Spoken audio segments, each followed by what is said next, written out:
Chapter 1376, The Void Entity, 2. Although he was in another world, he could not change this habit. Not only that, when the rusty dragon wizard returned to the sleeping dragon realm, he wanted to hold another one. It wasn't really about the gifts. It was simply to vent all the frustration of 1,000 years of solitary cultivation. To announce to the world that he had reached the primordial soul realm.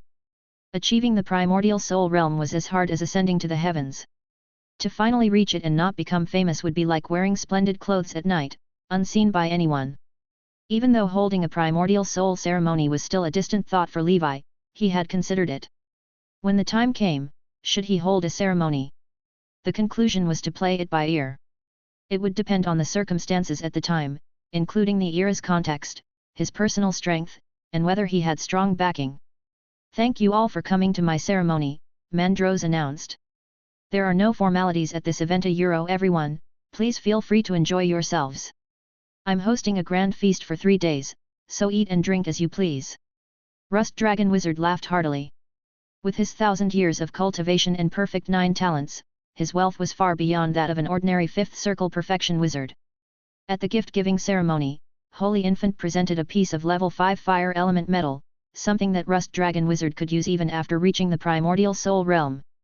Having mingled in the sea of stars for so many years, Holy Infant had collected many rare metals through potions and weapon making. Rust Dragon Wizard thanked him, saying, "Thank you, Master Fire Dragon, for your gift."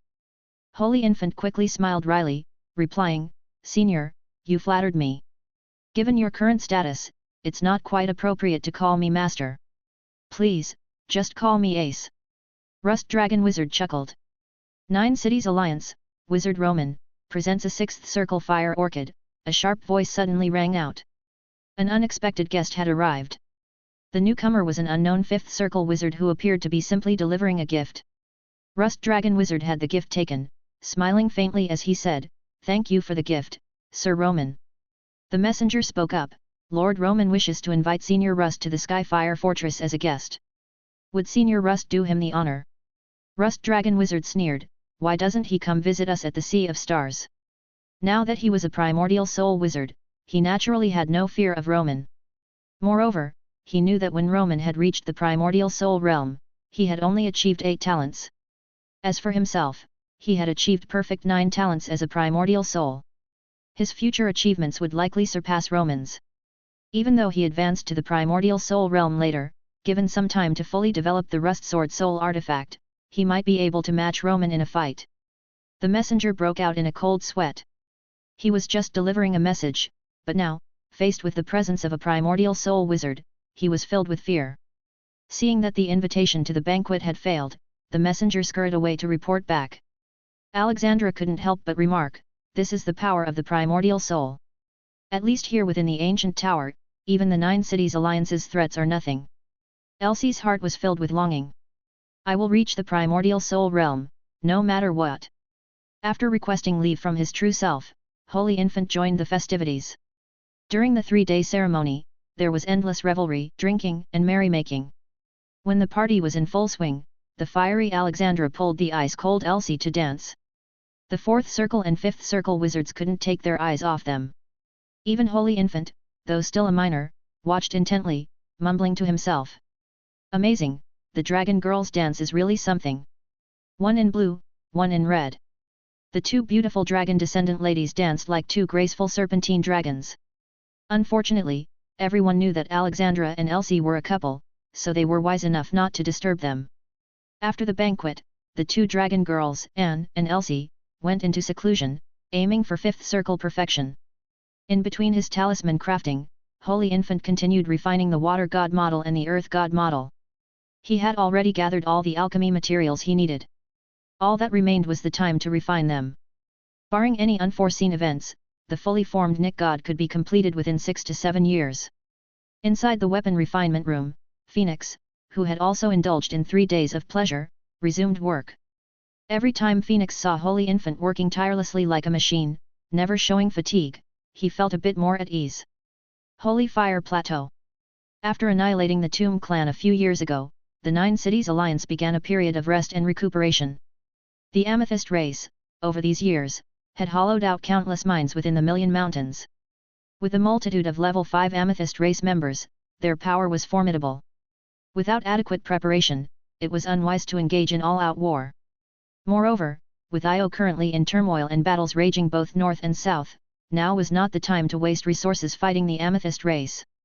Taking advantage of the chaos for profit was the right move. Skyfire Fortress. Roman was playing with a large bronze halberd. This was a level 6 exotic artifact, similar to a wizard's magical item. Such artifacts could be generally referred to as exotic treasures. These exotic treasures were crudely crafted. With a wizard's knowledge, they could be deciphered and used, though not as effectively as by the original owners. The halberd was called Annihilation of the Eight Desolations. It had belonged to a level 6 leader of the Tomb clan, who now lay dead by Roman's sole artifact, the Skystrike Flame Mirror. It's a pity, though this treasure is excellent, it weighs 108,000 pounds. Without spells, it's impossible to wield. Using spells, however, wastes spell power. I might as well use my own primordial soul spells. It's better suited for the Amethyst race or dragon abominations, those with strong bodies but simple minds. Roman muttered to himself. In truth, the body of a primordial soul wizard wasn't weak either. After all, each ascension of spiritual force slightly enhanced the body. Plus, he had solidified some passive spells and the like. But to wield a halberd weighing 108,000 pounds effortlessly was still beyond reach. Chapter 1377, The Void Entity, 3. He put the artifact away. The messenger he sent to attend the Rust Dragon Wizard's primordial soul ceremony reported, Lord Roman, the gift has been delivered, and the invitation extended. However, that Rust Dragon Wizard is incredibly arrogant. He accepted the gift but refused the invitation. He even suggested that you visit him at the Sea of Stars. Roman's fist clenched tightly, his brows furrowing as he replied, he just advanced to the primordial soul realm, and he's already so arrogant. He doesn't know his place. He's too full of himself. Roman was now 1,200 years old, having reached the primordial soul realm 300 years ago. He was not far from becoming a senior 6th circle wizard. After the 6th circle, each minor realm's advancement became extremely difficult. The intricacies were countless. Although the Rust Dragon Wizard had reached the primordial soul realm, he had just entered it. There was still quite a gap between them. Judging by his tone, he clearly didn't take Roman seriously at all. This made Roman's anger rise. Just wait until we return to the wizard world. We'll see. Holy Brilliance Calendar, Year 1217. Month of Flowers. On the barren plains, a troop of barbarian soldiers rode on ferocious beasts the size of giant elephants, and flew on giant birds. There were only a few hundred of them, but they moved with the presence of thousands. Judging by their aura, they were all level 3 or above, with many level 4s. There were also a few level 5s, clearly no weaklings among them. Their strongest leader was a burly man in heavy armor, with an aura as vast as the sun and moon. On his neck was a tattoo of a black giant tiger with wings, majestic and fierce. With every movement, he seemed like a mighty tiger descending from the mountain. All creatures of the wilderness fled in fear. His name was Bah. He was the 7th general of the Winged Tiger tribe, one of the 6 great tribes of the barbarians. As a warrior close to level 5 peak, he had slain several imperial archmages on the northern battlefield in recent years. At the edge of the great rift ahead, Bah signaled for his troops to stop. Lord Bah, why are we stopping here? His deputy asked. Bah's gaze was deep and somber as he looked at the abyssal rift ahead. 3,000 years ago, when our barbarian king, the Badger King, first reached the barbarian king realm, he fought a great battle here against a veteran supreme mage of Cain. The battle lasted 3 days and nights, and in the end, the barbarian king triumphed against the odds, perishing alongside his foe. After that battle, the Cain Empire learned of our barbarian king's invincible courage and no longer dared to test our limits. Bah took out some strong liquor and poured it from the heavens into the gorge below. Although the Badger King wasn't from our Winged Tiger tribe, I, Bah, have always respected the strong. This drink is for the barbarian king. The others were also stirred, and hundreds of barbarian warriors shouted towards the abyss in unison, to the barbarian king. The sound echoed, resonating through the abyss. Suddenly, a figure emerged from the void, sparks flying from its body, crashing straight into the wilderness. Boom! Accompanied by the sound of the earth cracking, a massive crater, 100 meters in diameter and dozens of meters deep, exploded in the wilderness. Dust filled the air and, as it settled, a figure emerged, staggering and holding his head. The power of the void is so difficult to master. I can't control it properly at all. My head's been buzzing like crazy these past few days, he muttered. This person was Levi. 3 days ago, he had refined the peculiar withered wood artifact. So far, he had discovered several functions of this oddity. First, it increased his spiritual force limit by a full 50 points. This was equivalent to the power of 5 water dragon's songs and far superior to the flame ghost's kiss or spirit of the broken sword. Thus, it was undoubtedly a morning star level oddity. With this enhancement, Levi's spiritual force limit had now reached 1,150 points. Second was the most impressive feature of the withered wood artifact. It transformed Levi himself into a rare anomaly, similar to a space-cracking beast or a flame space silkworm. Levi's body now contained a sliver of the original power of the void. This new constitution he dubbed the void entity. This trace of void power allowed him to perform void teleportation with his physical body without relying on a top-grade wizard tool. As everyone knew, this was a capability only primordial soul wizards possessed, and even then, it required the use of spatial spells. For Levi, however, it was as instinctual as eating or drinking water. Moreover, this sliver of void power wasn't static. It could slowly increase as Levi's strength improved or by refining other void-based items like a space-cracking beast's claw. By then, the frequency and range of Levi's void teleportation would gradually expand. Perhaps one day, while other wizards' blink abilities would have cooldowns of more than a day, Levi would be unlimited firepower. In that case, even if a primordial soul wizard came, Levi, with his danger perception, scarlet dark dimension, and other trump cards, should have no problem escaping. The third function of the withered wood artifact was to enhance the power of spatial spells. However, spatial spells were profound knowledge only learned after reaching the primordial soul level. For the current Levi, it was somewhat impractical. The morning star level oddity was extremely mysterious, and Levi had only just refined it. The functions he had discovered so far were these 3. Further development would need to be done step by step. Unfortunately, the withered wood did not come with a companion spiritual creature. In recent days, Levi had been continually practicing with the void power within him. Like a wizard who had just learned a flying spell, he was extremely unskilled. He got up from the ground, the sparks on his body extinguished. Ahead, a troop of barbarian soldiers, exuding an overwhelming aura, stared at him in shock. This human's physique is even stronger than ours, the barbarians. Indeed, I can feel it. His vitality is like the blazing sun in the sky, so bright it's unbearable to look at. Chapter 1378, The Void Entity, 4.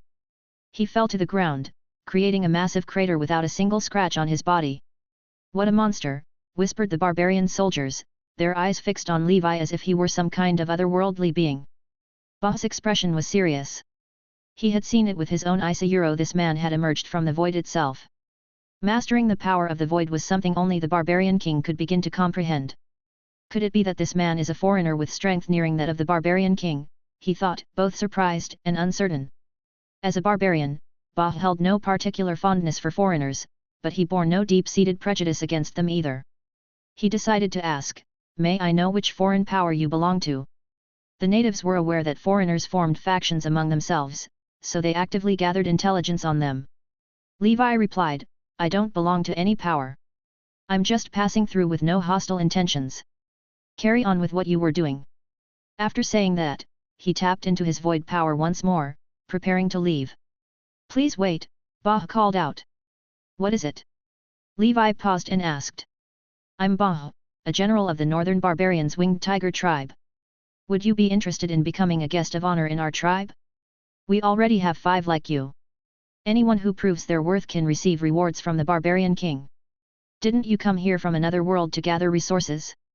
But even with your advanced methods, in the few decades you've been here, you can't match the wealth we've accumulated over millennia." Bah's offer was sincere.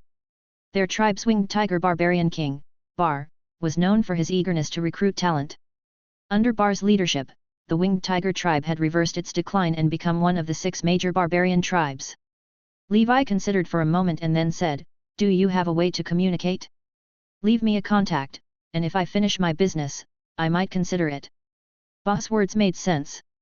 No matter how hard the foreigners worked, the resources they could gather were just the tip of the iceberg compared to the three major native civilizations. Among the three powers, the Kane Empire reigned supreme, dominating the ages.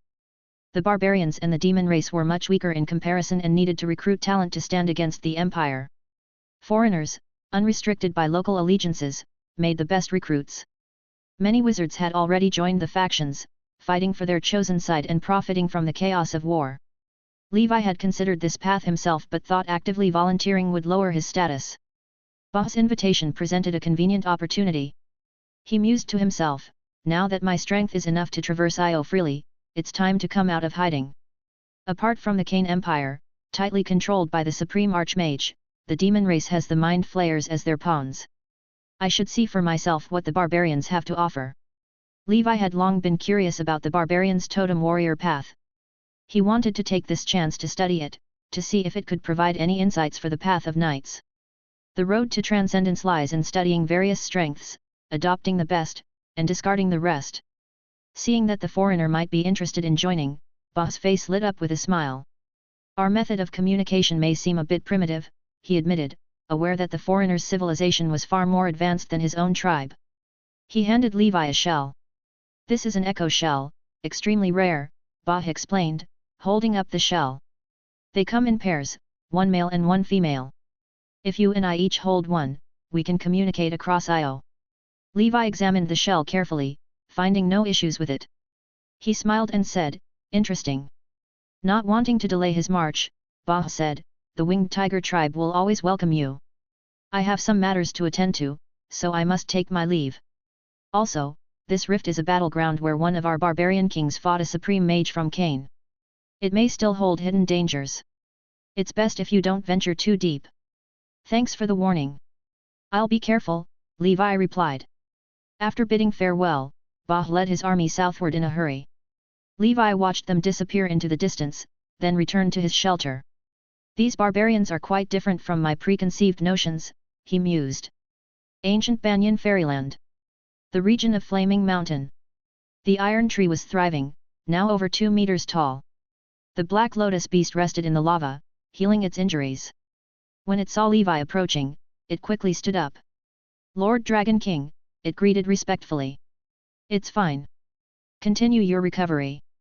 Your body still needs a lot of time to heal, Levi replied. The Black Lotus beast had already awakened but had been severely weakened by the Nine Cities Alliance and required a long period of rest to fully recover.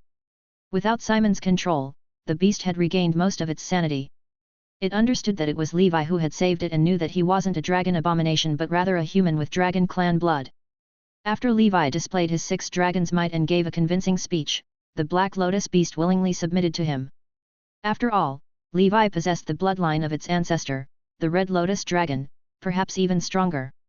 Seeing the Dragon King's kind nature warmed the beast's heart.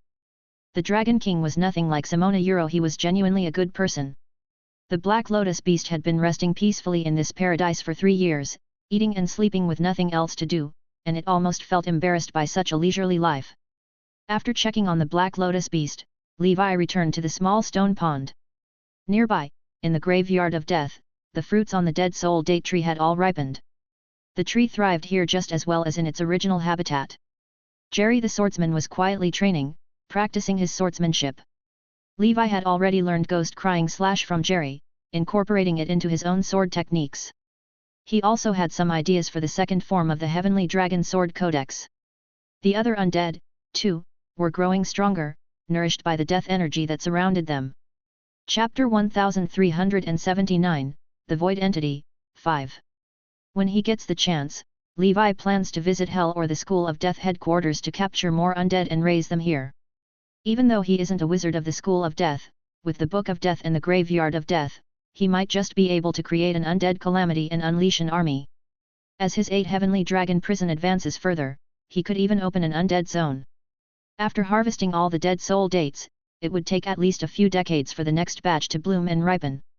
However, Levi now has over 100 of them, which should be enough for his training for a long time. He consumed one, and the juice melted in his mouth. A gentle warmth flowed into his mind. Within the Divine Ring Tower, Jin and Fleur who resided there, also seemed to be absorbing this warm flow. Levi had noticed this phenomenon long ago.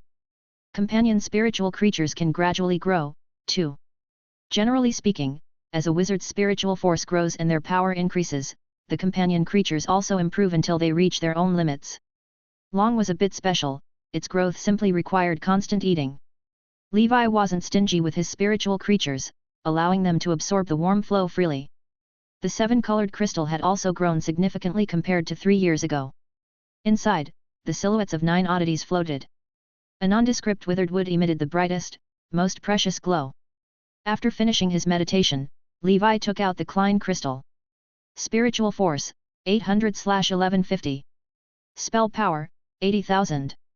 My spiritual force is now comparable to a veteran 5th circle senior wizard. Among the top-tier talents of my generation, there probably isn't anyone else with 800 points of spiritual force. After reaching the 5th circle, progress for everyone becomes slower and more challenging. Levi, however, advanced steadily, step by step, eventually surpassing others. All of this would not have been possible without the panel, the Truth Oddity, the Holy Infant Avatar, the Dead Soul Dates, the Ancient Banyan Fairyland, and many other factors. Of course, Levi's effort was also crucial. In terms of his night training, the Sky Dragon breathing technique is close to reaching level 5 and will be a primary focus for the coming years. In addition, Levi's 6 Heavenly Gods is currently nearing the end of level 8, and a breakthrough isn't far off. He's eager to see how it performs after reaching level 9, believing it will significantly enhance his strength. Throughout history, the chasm between the primordial soul and the 5th circle has been like an insurmountable barrier. Levi doesn't intend to challenge a primordial soul with his 5th circle power, but he does want to test how far he can go, relying on his various skills and hidden cards before he breaks through to the primordial soul. In the days that followed, while training in the wilderness, Levi continuously worked on taming the sliver of void power within him. A month later, Levi could now perform void teleportation with ease.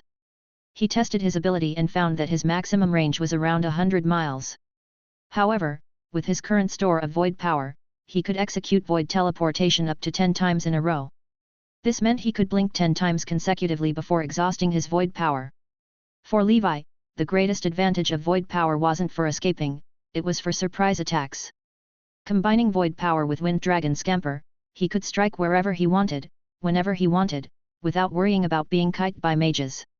He called this void teleportation skill Void Step. One day, above the rift, sparks flickered in the void. A figure appeared out of thin air.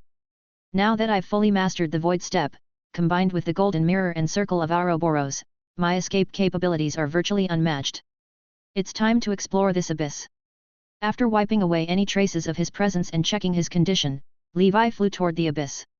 According to Bah, a barbarian king fell here. I must be cautious during this exploration. After all, this was the site of a level 6 powerhouse's death. If they were like Rose and hadn't died completely, Levi could be in serious danger. But based on his current danger perception, there didn't seem to be any immediate threats.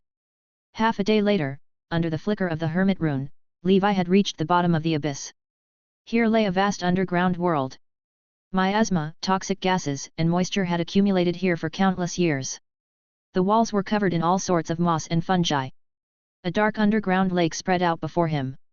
Along the shore and across the lake, flocks of some kind of black beast waterfowl gathered. It looks like this place has become a nest for black beasts. The giant spectre seen by the flying scythe beast must also be a level 5 black beast. With so many black beasts, Levi certainly couldn't let the opportunity slip by. He released the wind god model, Jerry the swordsman, and other undead creatures, ordering them to harvest all the low-level black beasts and pile them under the ancient banyan tree for long to feast on. He also summoned his sword spirit and joined the fray himself. Together, the two swordsmen began harvesting the level 4 and level 5 black beasts in the area.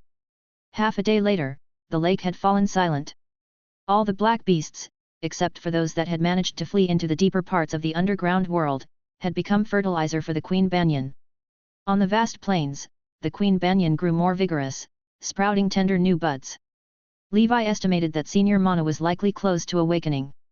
When that happened, he'd have a primordial soul level powerhouse on his side. Suddenly, a somewhat nervous, childish voice called out. "Thank you for saving me." The speaker wasn't human, it was a small, luminous, snow-white shell. The shell was only about the size of Levi's palm. "Are you speaking to me?" Levi asked. The shell slowly opened, and a tiny, milk-white figure, completely naked, flew out. Recalling his studies, Levi's eyes flickered with recognition. A member of the Shell Demon clan. The little figure nodded. "Yes, my name is Jibek. If it weren't for you, those big creatures would have eaten me." Chapter 1380, The Void Entity, 6. Levi clicked his tongue in surprise. "I never thought that the Io continent would still have the Shell Demon clan." Shell demons were, in essence, small fairies that lived in shells, much like hermit crabs. In ancient times, there were many kinds of little fairies. Flower fairies, grass fairies, stone fairies. It could be said that any place with mountains, rivers, or forests with spiritual energy might nurture a tribe of little fairies. Most little fairies were gentle by nature and not good at fighting, but they were well suited for handling various chores for wizards. As wizard civilization developed rapidly, the little fairies quickly declined. There was no way around it, as these little creatures couldn't be bred in captivity. Nowadays, they had become the playthings of the wealthy in the wizard world. "Why are you here?" "This place is full of black beasts," Levi asked. "Our Shell Demon clan has lived here since ancient times." "These big brutes are invaders," Jibek replied angrily. "Jibek, where did you go? The mistress has been looking for you." A female Shell Demon, slightly larger than Jibek, emerged from the lake and grabbed Jibek, pulling him away. "The mistress told you not to talk to strangers. How did you forget so quickly?" she scolded. Jibek muttered, "He saved me. I don't think he's a bad person." Levi's eyes flickered thoughtfully. Like ordinary fairies, Shell Demons could be used to tend to rare plants and flowers. If he could somehow entice these little fairies to the ancient Banyan fairyland, it would be a good deal. As Levi was pondering his plan, a gentle, magnetic female voice tinged with a bit of shyness suddenly echoed in his mind. "Honored one, I am the Shell Demon mistress. Would you care to come down to the lake for a chat?" Levi's mind whirled. This woman was likely the leader of this group of Shell Demons.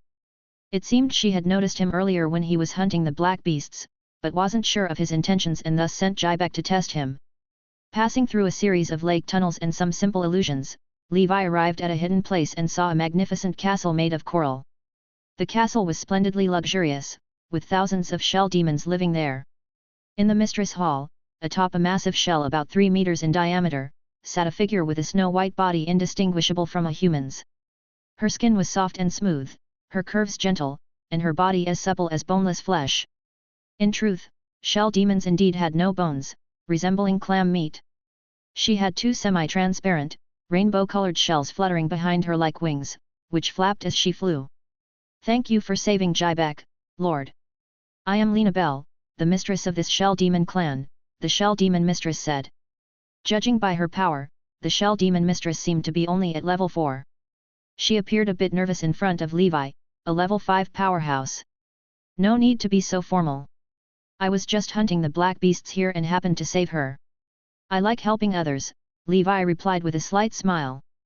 The Shell Demon mistress smiled gently and replied shyly, "Although we have lived here for generations, we are weak and have nothing much to offer in gratitude. Here are some shell pearls for you, Lord." She gestured for 2 adorable female Shell Demons to present 2 jade boxes, each containing translucent pearls. Shell Demons could produce shell pearls, which were excellent materials for making potions. Levi put away the shell pearls and asked, "This place is so dangerous. Why don't you and your people move to the sea?" The mistress sighed and replied, "The sea is too far away. With our strength, we can't make the journey. Moreover, deep within this underground world lies a treasure of our clan. We have always wanted to retrieve it, but we are powerless to do so." Levi said, "So you introduced yourself to me in hopes that I would help you retrieve this treasure?" The mistress looked troubled and said cautiously, "Yes, that's exactly what I was hoping for. Our clan was once prosperous, with tens of thousands of members. But since losing our treasure deep in the underground world and having our homeland invaded by black beasts, we have gradually declined. If you can help us, we are willing to become your vassals, asking only that you take us in." After some thought, Levi said, "Tell me the situation in detail, and I'll consider it." The Shell Demon mistress sighed in relief and quickly explained everything to Levi. Jibek and the other little shell demons eagerly brought out what they considered to be their finest delicacies to entertain Levi.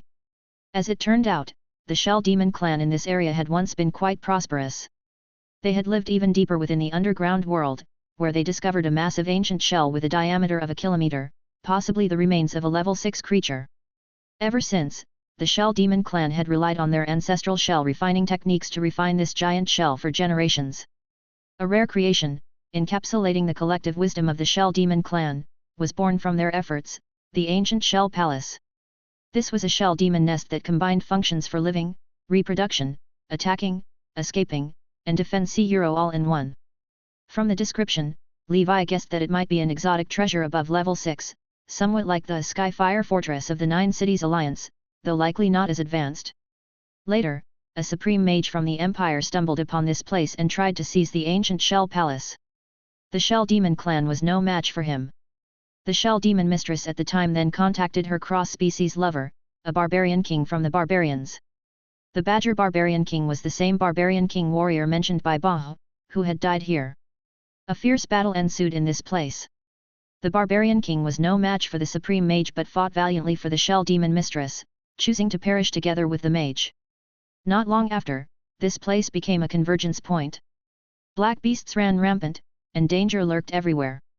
Without being a level 6 powerhouse, no one dared to delve deep into this area, and it gradually faded from people's memories. The black beasts Levi had killed were only the tip of the iceberg of the underground world. In the depths, level 5 and above black beasts were common, and even peak level 5 black beasts appeared frequently. A tragic yet beautiful love story, Levi commented. The shell demon mistress added, "My lord, I speak the truth." Levi said, "I can help you retrieve your treasure. But you must swear loyalty to me and take the fairy oath." The shell demon mistress replied decisively, "No problem. For her and her people, staying here would only mean a slow death. Sooner or later, they would be discovered by the black beasts and end up as snacks for them. Only by obtaining the ancient shell palace could the shell demon clan rise again. And for Levi, as long as he enslaved these little fairies, the ancient shell palace would effectively be his." Levi said, "You are not safe here. Swear the oath, and I'll take you to a more habitable place." "I swear." As the queen, the mistress held absolute control over her clan, much like a queen bee. Where Linabelle led, the clan followed. On this day, more than 3,000 shell demons, together with their mistress, arrived at the ancient Banyan fairyland. "Wow, the air smells so sweet. Wow, the spring water is so good. Such tall trees. What a huge turtle." They chirped like a flock of little sparrows, making the fairyland livelier. Levi said, "In this fairyland, there are many springs of immortality. Next to them, I've planted medicinal herbs. You can live in the springs, which will benefit your growth. Just help take care of the plants and flowers in your spare time." "Yes, my lord," the mistress replied, her eyes welling up with tears of joy. With a place like this to call home, the ancient shell palace suddenly seemed much less important. Watching the busy figures of the shell demon clan, Levi mused to himself. Shrimp soldiers, crab generals, clam maidens, turtle guards, and dragons all over the place. This dragon palace is really starting to take shape. All that's left is a crystal palace. He stepped out of the fairyland, gazing into the depths of the underground world. The crystal palace lies just below. Chapter 1381, Fluorescent Illusion Tree. Northern Io. Nameless Rift Valley, Underground World. After taking in the shell demons, Levi continued to venture deeper. He was not in a hurry to head to the barbarian race. It wouldn't be too late to explore the resource point that the flying scythe beast had discovered first. As Levi went deeper, his danger perception began to react. Of course, these were all within the range of normal fluctuations. The swordsman Jerry and the wind god model were on Levi's left and right. Under the impenetrable sword chi and wind blades, all the black beasts that dared to ambush Levi were killed. The beast's skin and useful materials were left behind. The rest of the flesh and blood were piled under the ancient banyan tree. Even without the ancient shell palace, this place is still worth a visit. There are so many black beasts here. It'll be enough for long to eat for a long time. Levi didn't know how long he had walked.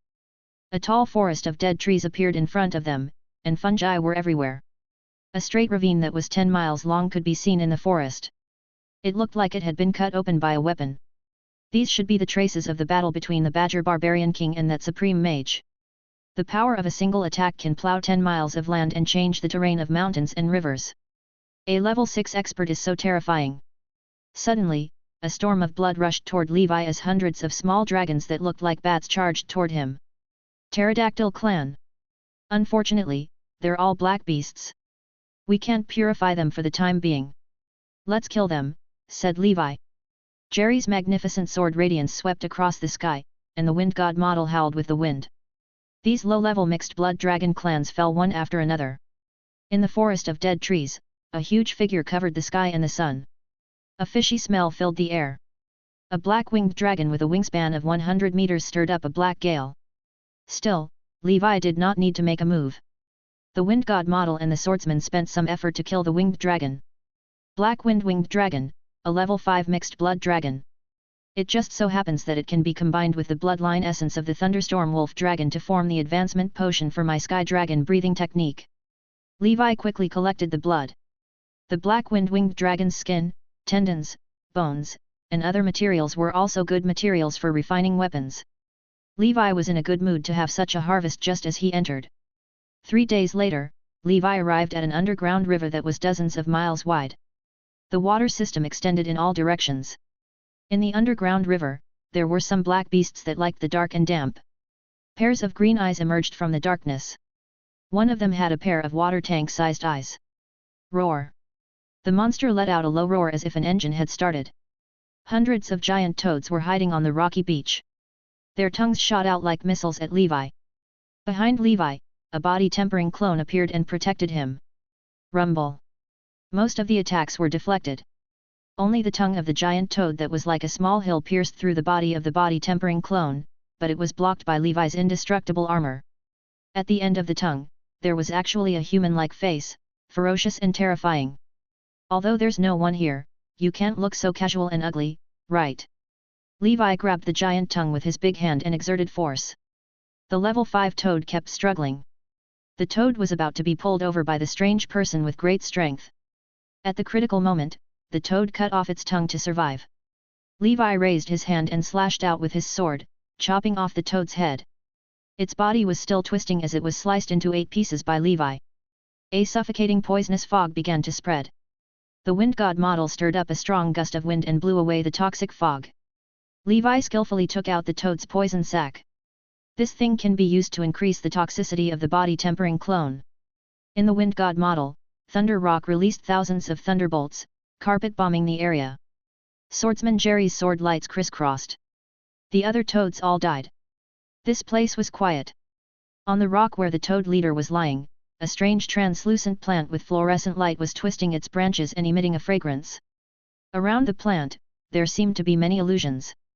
If an ordinary wizard did not pay attention, they would fall into the trap.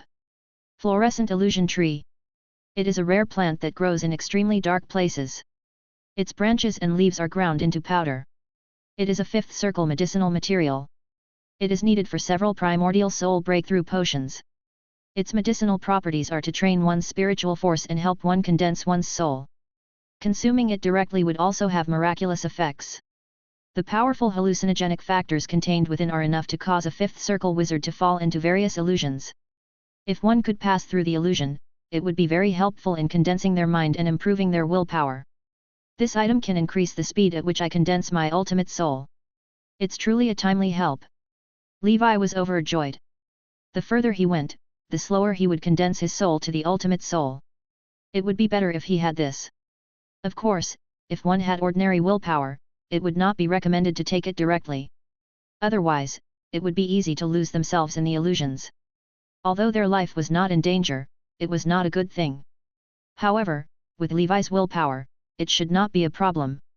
Moreover, the nightmare dragon bloodline in his body was able to restrain all kinds of illusions. In the wizard world, this is a treasure that even primordial soul wizards would fight over. After all, this thing is also good for strengthening the soul. This underground trip is too profitable. He entered the ancient Banyan fairyland and went to the medium-sized element-rich land No. 034. Netherworld Cave. This place was thousands of meters below the ancient Banyan fairyland. The spring water of immortality flowed into the underground river and nourished the earth. The ecological environment here was the closest to the underground world. Very good. This will be your home from now on. The fluorescent illusion tree was relatively fragile. In order to prevent the transplant from failing, Levi carefully moved the entire boulder into the netherworld cave. Chapter 1382, Snake Black Beast. Levi summoned the scythe demon spirit and asked it to guard the netherworld cave to prevent other transcendent creatures from eating the tree by mistake. The transplant was complete.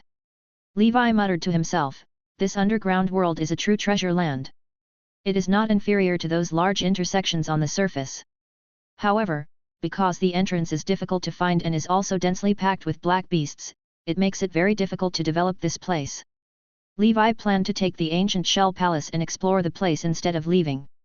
Firstly, he had to stock up on more black beast flesh and materials. Secondly, he had to collect more precious animals and plants from the underground world.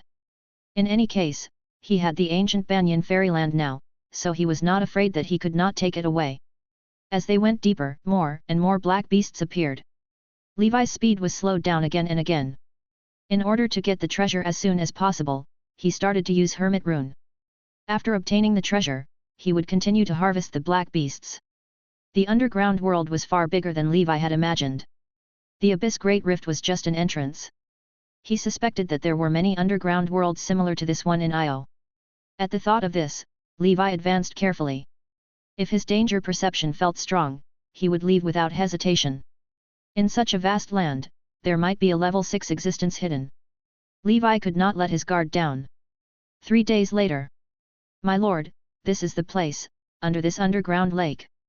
The shell demon mistress shrunk and stood on Levi's shoulder, her small, smooth feet tickling his heart. Levi used his spiritual perception to sense it.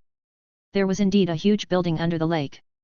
It was completely white and surrounded by a circle of purple stripes. Its overall shape was like a beehive. It was densely covered with passages, and its surface was covered with algae. There were also heavy traces of battle damage. Ancient Shell Palace. It was a treasure that the Shell Demon clan had forged for generations with their collective strength. It was the crystallization of their civilization's wisdom. On the surface of the ancient Shell Palace, there were spikes that protruded like sea urchins. The tallest one was over 100 meters long. According to the Shell Demon Mistress's introduction, these things were called lightning pillars. They were the firepower system of the ancient Shell Palace. The lightning pillar naturally grew on the surface of the ancient giant shell. The Shell Demons modified it into a thunder cannon barrel. The source of its attack energy was also from the giant shell itself. Levi analyzed that after the giant shell died, it left behind some level 6 lightning-type power in the shell. The Shell Demons used their own shell refining techniques to develop and utilize it. It was said that even a level 6 expert would have to retreat from the might of a single blast from the highest lightning pillar. The barbarian king had been able to kill the supreme mage because the Shell Demon clan had used this cannon to assist him. This made Levi's heart burn. To Levi, it could be said that he had grasped a great killing weapon that was enough to threaten a primordial soul. Of course, after such a long time, it was unknown whether the lightning pillar could still be used. It was not wise to have high expectations. Next to the ancient Shell Palace, there was also a huge snake that was sleeping. It was a black beast that Levi did not recognize. It was completely black and had merged with the lake water, so it did not notice Levi's arrival. Judging from its aura, it was a peak level 5 black beast. This was the strongest black beast Levi had encountered since he entered the underground world. The wind god model and the swordsman Jerry couldn't deal with it. Levi had already thought of a countermeasure. His figure flickered and disappeared from where he was. When Levi reappeared, he was already in front of the snake. In the next moment, a huge hole appeared and sucked the snake in, completely unaware of the situation. It was not that Levi could not defeat the snake without the help of the array, but he did not want his battle with the snake to be projected. After all, the snake was also a Peel level 5 mini-boss. 8 Heavenly Dragon Prison. Rolling Stone Hell. The snake descended from the sky and opened its bloody mouth. Black poisonous water flooded the ground and corroded everything. Levi's body tempering clone charged forward, his rock demon form taking on the level 5 snake head-on. The clone was sent flying again and again, but it kept getting up. Levi waved his hand. Purgatory mist flew out and wrapped around the snake. The snake was controlled. At the same time, a crisp wind chime sounded. 1,000 wind chimes spun and surrounded the snake. Top-grade wizard tool, bell of 1,000 winds. 1,000 hurricanes formed a hurricane domain that enveloped the snake. The snake felt like it was stuck in a quagmire, unable to move. The scales on his body collided with the hurricane, sending out countless sparks.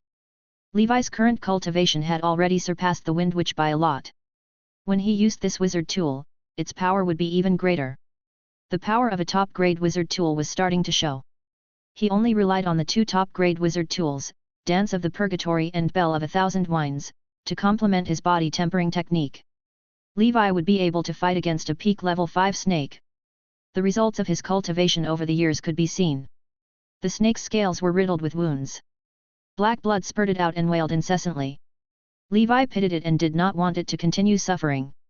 The muscles on his arm bulged, and a huge force erupted. The heavenly dragon sword codex was activated, and he slashed vertically. The indestructible red sword chi split the snake into two.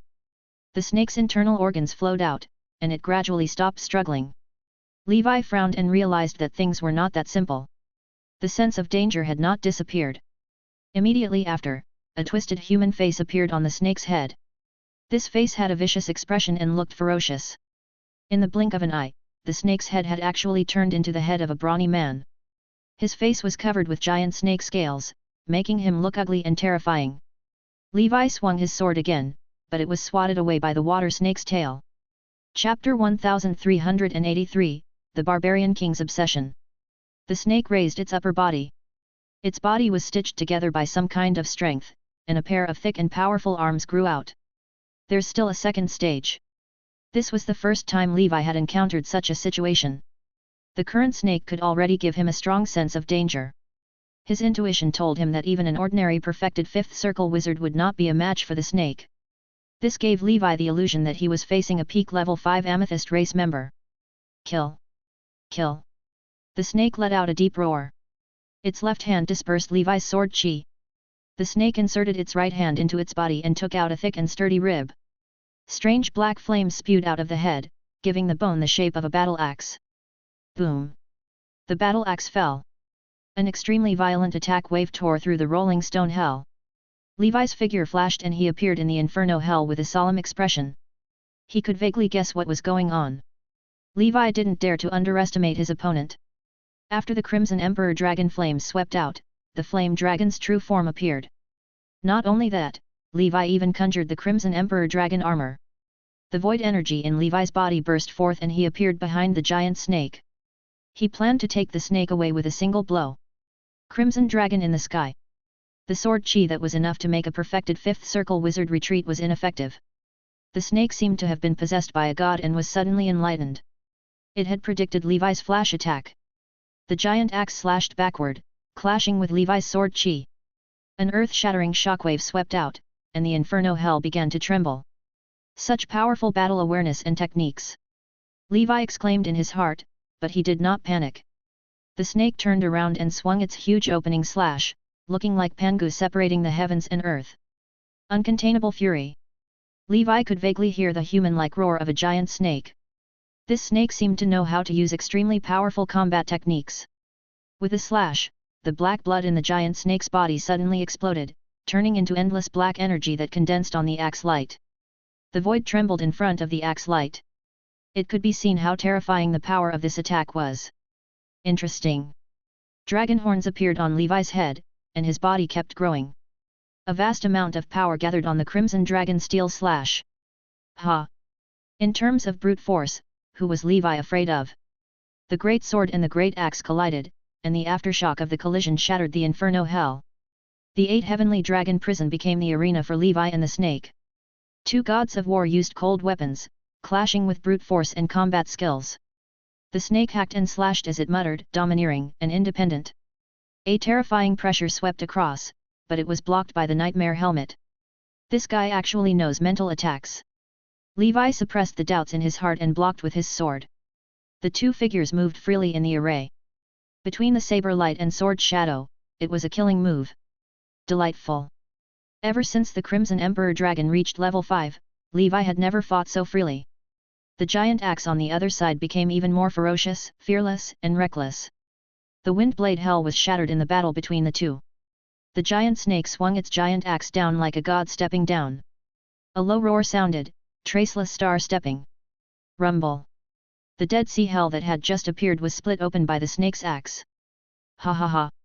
As Levi laughed, he used his sword chi to block the axe light. The giant snake leaped up and spun its body. The axe drew a perfect arc in the air, and lightning appeared. A crescent-shaped slash was seen. Half-moon thunder. Seeing the terrifying power of this move, the phantom of a three-headed, six-armed giant appeared behind Levi. 6 heavenly gods. It seemed a little strenuous not to use the heavenly gods. For safety reasons, it was better to use the bloodline Dharma body. With the might of the heavenly god, the sword shattered half a moon. The giant snake's axe slashed out from below. Rising sun. The axe light was like the rising sun, illuminating everything. The 6 heavenly gods' sword-wielding suppressed the sun with the power of man conquering the heavens. The morning sun was extinguished by the sword chi, and the world once again fell into darkness and silence. After this strike, only the skeleton of the snake remained. Its flesh and blood had already been burned to nothingness. A twisted figure like an evil spirit lingered within. He was wearing heavy armor that looked like a hedgehog. He was tall and sturdy, and he held a huge stone axe in his hand. He took a step forward and leaped high into the air. The phantom of the evil spirit burned and fused into the giant axe. Sacrifice oneself for righteousness. Levi's expression changed. This attack was stronger than any enemy attack he had encountered before. Even if it was a peak level 5 amethyst race member, they would probably be cut into two. Send him off. Night fell, and there were no restrictions. The 6 heavenly gods burned the Dharma body and slashed out. The sword light and axe light collided like a supernova explosion. The night was as bright as day, and the last shadow hell was shattered. The curtain was removed, and the world became clear. The blue sky and white clouds of the ancient Banyan fairyland were revealed. The illusory evil spirit looked at Lena Bell, who was watching the battle from afar. Rosabella, he murmured softly. I'm Lena Bell, and Rosabella is my grandmother. Are you Senior Badger Barbarian King? Asked Lena Bell. The evil spirit was silent, but it also seemed to have been relieved of a heavy burden. It sighed faintly and disappeared. The bone axe also completely collapsed and turned into dust. A bloody snakeskin floated down with the wind, and Levi reached out to grab it. The Warlord Catalog. Take life and death lightly. If you're not convinced, fight. Levi was pleasantly surprised, but then he was filled with respect. He looked at the void in front of him and said, Thank you for your teachings, Senior. Lena Bell flew over and sighed. I didn't expect that Senior Barbarian King's obsession to protect the ancient Shell Palace would actually turn into an evil spirit. She was smart and naturally understood what had happened. Chapter 1384, Comprehension of the Warlord Catalog. The revival of the snake that had just died was related to the Barbarian King's evil spirit. Perhaps, thousands of years ago, after his death, due to his strong obsession, by chance, the obsessive spirit parasitized the snake and fused with it, making it an incarnation of an evil spirit. However, the snake had always been the leader. The snake gradually grew into a giant beast at the peak of level 5, but the evil spirit remained in a deep sleep. When the snake died, the evil spirit would instinctively continue to fight until it dissipated. Levi sighed, there are true feelings in the human realm and there is true love in the human realm. After learning about the Badger Barbarian King's deeds, Levi felt even more respect for him. Levi didn't really approve of the Barbarian King's methods and ideals, but the Barbarian King was indeed a real man. Before the Badger Barbarian King's evil spirit completely dissipated, it had dedicated its entire life's effort to create a powerful combat technique and carved it on the snakeskin before giving it to Levi. The Warlord Catalog. It was a combat technique book that was suitable for most cold weapons. The Badger Barbarian King used an axe, but Levi's greatsword, halberd, broadsword, spear, and other weapons were also suitable for this technique. The Warlord Catalog was divided into 9 levels. The higher the level, the more profound it became and the harder it was to comprehend. The lower 3 levels, middle 3 levels, and upper 3 levels corresponded to level 4, 5, and 6 barbarian warriors respectively. The above-mentioned corresponding relationship was just the entry threshold for learning. It did not mean that the lower 3 levels could only display level 4 battle prowess. Rather, it meant that unless one was a monstrous genius who had reached level 4, they would be able to start learning the lower 3 levels of the Warlord Catalog. Otherwise, their bodies and willpower would not be able to withstand it, and it would only harm them. Lower 3 levels. Uncontainable fury, brave man is fearless, and domineering and independent. Middle 3 levels. Traceless star stepping, half moon thunder, rising Sunday. Upper 3 levels. Sacrifice oneself for righteousness, fight against heaven and earth, there is only one king. Combat techniques are not divided by race or occupation. They are just different techniques for using power. On this basis, there are slight differences due to the different transcendent systems. Although I'm not a barbarian warrior, I should be able to cultivate this combat technique. He roughly glanced at the first level of uncontainable fury and felt that it was not difficult. He resisted the urge to start learning now. Levi copied the Warlord catalog onto the memory slate to prevent the content from being lost due to the damage done to the snakeskin. Levi returned to the underground lake. The ancient shell palace was like a sunken ship. It had been lost for many years and was full of traces of time. Levi had completely eliminated the black beasts hidden within. Then, a huge hole appeared in the ancient Banyan fairyland. A suction force came and sucked the ancient shell palace into it. On the grassland, the ancient shell palace landed on the ground with a loud bang. Dust flew into the air, and the surroundings shook. The Holy Grail's surprised voice sounded, "This thing is not bad. Where did you get it?" Levi was in a good mood and said with a smile, "Ha ha ha, this is a treasure of the Shell Demon clan." After Sauron's 4 treasures and the flame-gathering pot, Levi obtained another rare treasure. Moreover, this treasure was extremely special. It was a rare fortress-type treasure.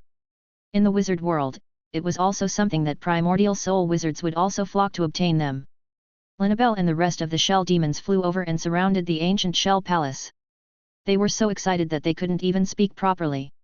"I actually saw my clan's sacred relic again. I thought I would never see it again. I wonder if it can still be used." Everyone looked at him curiously. The shell demon mistress said, "Sir, we want to study the ancient shell palace next and try to get it up and running again as soon as possible." Levi replied, "Sure. Tell me if you have any research results." Levi was also looking forward to seeing if the level 6 lightning pillar could still be used. In the future, if he encountered a great enemy of the primordial soul realm, he would let them have a taste of the might of this Italian cannon. The shell demons flew into the ancient shell palace, and Levi followed them around. The inside was like a beehive, densely packed with shell houses. There were also some strange-looking buildings that were made of shells. This reminded Levi of the sound shell Bah had given him. Io's water seemed to be filled with many strange shells with incredible abilities. After some modifications, it was a simple and primitive transcendent item. Levi left the ancient shell palace and returned to the outside world. This trip to the underground world could be said to have yielded a lot for Levi. Black Beast, Fluorescent Illusion Tree, Ancient Shell Palace, Shell Demon Clan, and the Warlord Catalog. Levi was not in a hurry to return to the surface. He planned to continue hunting black beasts here, search for resources, and cultivate at the same time. A month later, somewhere in the underground world, a black beast that looked like a giant jellyfish released black lightning. It covered the sky and earth, and its might was terrifying. A swordsman in pitch-black magic armor was bathed in lightning. He held a great sword in his hand and was furious. The Warlord Catalog, Uncontainable Fury. A furious attack appeared, and the power of the sword chi was even stronger than Levi's sword chi previously. The black beast was dead. Levi put away his sword and stood there silently. What a powerful combat technique! Just the lower 3 levels are not inferior to my Heavenly Dragon Sword Codex. In the past month, Levi had been killing black beasts while practicing the Warlord Catalog. Levi had been immersed in it and had a great time. Because of Levi's strategic position, he quickly grasped the first level. Its power did not disappoint him. On another battlefield, the Black Lotus beast used its dragon claws to open the mouth of a level 5 giant crocodile, and the pitch-black annihilation breath shot into its mouth. The giant crocodile was pierced from the inside out by the Black Lotus beast's breath. The scene was extremely violent. On the ground, the corpses of the black beasts piled up like a mountain. The smell of blood was still attracting more black beasts. Chapter 1385, Underground Cultivation. Levi praised, "Well done." The Black Lotus beast smiled honestly and said, "I haven't fought in a long time, so I'm a little rusty. Lord Dragon King, let me fight with you outside. I have to be of some use." After the Black Lotus beast's body recovered, Lord Dragon King would give him a physical examination every once in a while. Moreover, the Black Lotus beast received all kinds of nutrients, evolution potion and the spring water of immortality. How can I repay such a great kindness? The Black Lotus beast thought about it and felt that his brute force was the only thing that could help the Dragon King. Therefore, he volunteered to fight for Levi. Levi laughed and said, "No problem. Next, we'll see who kills the most level 5 black beasts." The Black Lotus beast was filled with fighting spirit as he said, "That's a good suggestion." Then, it stepped into the darkness in search of new prey. Looking at the Black Lotus beast slaughtering his way around, Levi leaned against the rock wall to rest. This underground world was simply a paradise for practicing combat techniques and spells. Levi could not be bothered to attack the low-level black beasts. Instead, he sent out the undead army, level 5 transcendent creatures, and alchemical creatures. Levi and the Black Lotus beast would deal with the level 5 black beasts. As a result, Levi's killing efficiency could be said to be quite high. Under the banyan tree, Long ate until it was round and full.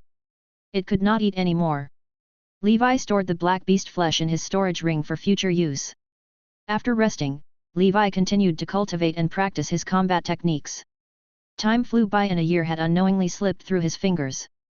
Year 1218 of the Holy Brilliance calendar, the month of grass. In the underground world. Beside Levi, there was a mountain of corpses and a sea of blood, and the stench of blood soared into the sky. This year, his combat skills had become more and more refined. His entire person seemed to have undergone some kind of transformation. Levi opened the proficiency panel. Levi. The Warlord's Catalog, Level 4, 1/20,000. Special Effect, Uncontainable Fury, Brave Man is Fearless, Domineering and Independent. After more than a year, I've already completely grasped the lower 3 levels of the Warlord Catalog. I've also gained a preliminary understanding of the 4th level. With such speed, I'm a genius that only appears once every 10,000 years in the history of the barbarian race, right? Levi put away his panel and held his long sword in high spirits. The reason why he was so fast was because of his proficiency panel, his level 5 Night Realm, and his sword skill level. In that 1 year of studying, Levi discovered that the first 3 levels of the Warlord Catalog were all different. In fact, it was a combat technique that used the 3 different auras of the human body to increase one's combat strength. These 3 auras were anger, courage, dominance. Anger. Needless to say, the emotion of anger, or the sin of anger. Many people could burst out with power beyond common sense under extreme anger and burn their own small universe. This was the most common use of aura. Courage. As the name suggested, it was an aura that only the brave could give birth to. We don't have to be afraid when we encounter difficulties. We have to face them bravely. The epic of mankind was the epic of courage. After using this move, the user's aura would reach its peak. The user would dare to cut down any enemy with one sword. It could also directly ignore the mental intimidation attacks of ordinary enemies. Levi quickly comprehended this move. Although Levi adhered to a steady and cautious path, when it was time to be brave, Levi thought that he could still do it. Domineering. This was an aura that was of a higher level than anger and courage. According to the Warlord Catalog, not everyone could comprehend the domineering and independent move. That was because the birth of dominance was influenced by both acquired factors and innate factors. Some people, no matter how much they learned, did not have this kind of domineering aura. Of course, this was not a problem for Levi. Dragon's Might was essentially a high-level domineering aura. Dragon's Domination. Levi only needed to instinctively use the Dragon's Might on his body to slash out this move. After using the domineering and independent move, other than dealing powerful physical attacks, it could even deal mental attacks that could intimidate the mind. This was an extremely rare technique among combat techniques. So, the profoundness of the Warlord Catalog's combat techniques was far beyond Levi's imagination. As for the middle 3 levels, Levi had only grasped the 4th level. Traceless Star Stepping. At this level, Levi was only at the beginning stages and had yet to gain any profound understanding. The lower 3 levels were all about the use of one's aura. Human strength had its limits, and so did one's aura. Therefore, the middle 3 levels were even more profound and began to use external auras. If one's aura wasn't enough, then one could borrow the aura of the world. This method was similar to how wizards borrowed the power of heaven and earth elements. These three auras were Sun aura, Moon aura, and Star aura. Traceless star stepping. This move needed to be cultivated under the stars in the sky, and the star aura had to be integrated into one's strength technique. The power of one strike shattered the stars. The following half-moon thunder and rising sun were all based on this principle. Just as the Badger Barbarian King described in the Warlord Catalogue. Take life and death lightly. If you're not convinced, fight. I can't beat you. However, I definitely can't lose to you in terms of aura. If a person's aura wasn't enough, then I would borrow the aura of heaven and earth to suppress you. Only by being brave and fearless and fighting against heavens and earth can one become the only king. It was said that the Badger Barbarian King's the Warlord Catalogue was also influenced by his tribe totem, the Sky Badger giant beast. The personality of this giant beast was exactly the same as the Badger Barbarian King. Inspired by the Warlord Catalogue, Levi's Heavenly Dragon Sword Codex also benefited a lot from it. Chapter 1386, Repaying the Barbarian King. Levi was confident that he could push it to a higher realm, and even surpass the Warlord Catalogue. I can't cultivate traceless star stepping in the underground world. It's dark here, and I can't see the stars. I can't borrow the aura of the stars. I've practically attained perfection during this year of underground cultivation. I can leave now. During this 1 year, Levi and his subordinates had hunted nearly 100 different types of level 5 black beasts. Low-level black beasts were even more difficult to count. Levi could feel that the number of black beasts in the underground world he was in was clearly fewer. If Levi wanted to hunt more, he had to go deeper. However, the sense of danger that came from it made him stop. There should be dangerous beings above level 6 hiding in the underground world.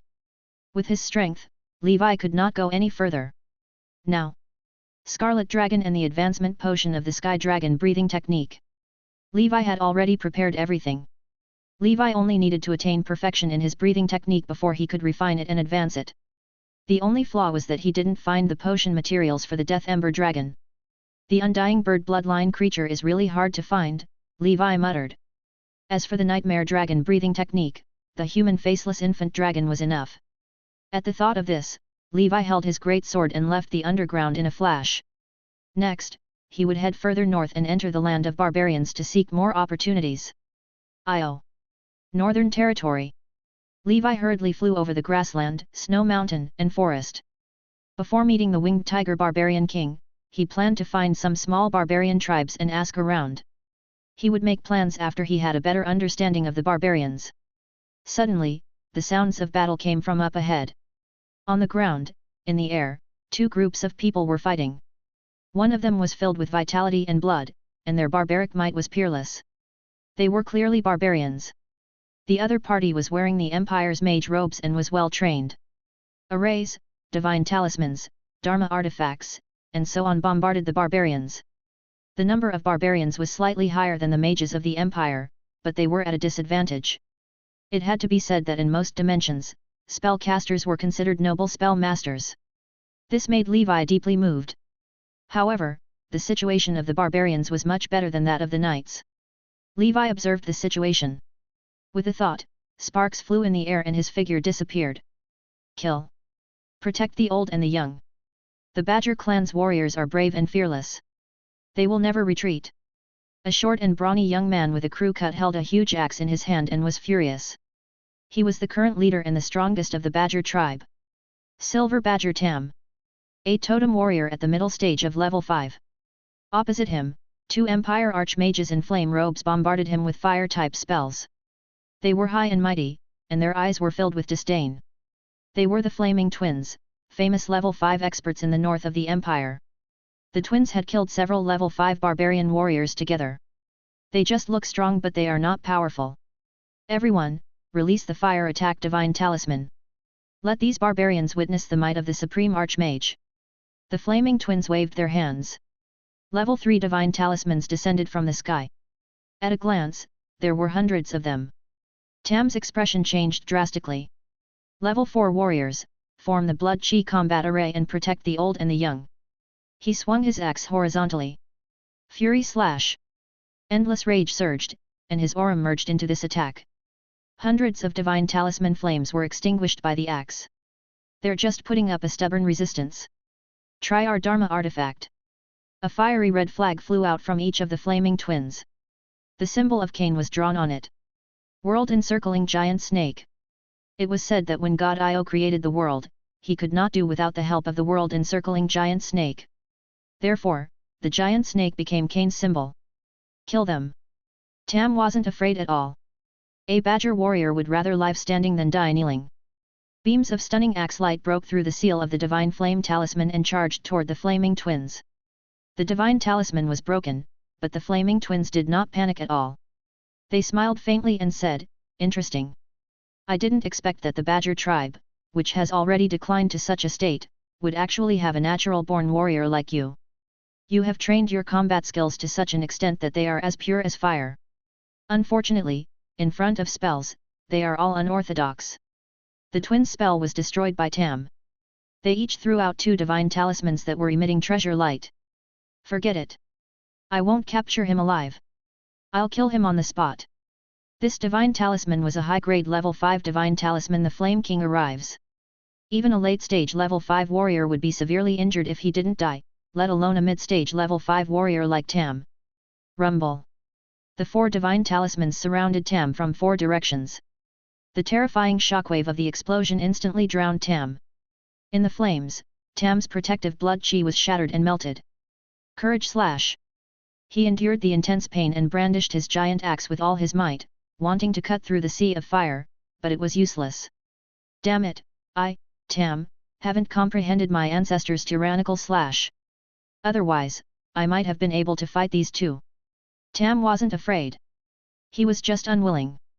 At the moment of life and death, in the sea of fire, a muscular swordsman in black armor appeared in the air. He grabbed Tam and took him away.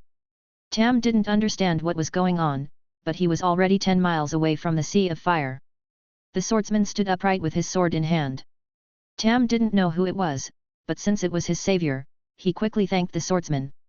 "Thank you, senior. However, I still have to save my clansmen." Tam looked at the sea of fire in the distance with a worried expression. "Even if you go, you'll be courting death. Let me do it. I know you have many questions. You just need to know that I'm indebted to the Badger Barbarian King." The swordsman turned around and stepped into the void. Tam quickly said, "Senior, the 2 people opposite have powerful divine talismans. I'll go with you. If you go, you will only implicate me." The swordsman disappeared, and his voice echoed in the area. On the battlefield, the sea of fire dissipated. The flaming twins looked at the sky. They couldn't sense Tam's aura anymore. "Hehe, you're still far from being able to compete with the Empire. A bunch of country bumpkins who only know how to use brute force. Kill all the remaining soldiers and defeated generals. Leave no one alive." In the void, a figure appeared, and an invisible and intangible domineering aura gathered on his body. A total of 6 dragon phantoms formed by dragon's might fused into the great sword. The warlord catalog, domineering and independent. Levi was like a dragon descending upon the world, slashing out with his sword. The illusory aura of a tyrant suppressed the world.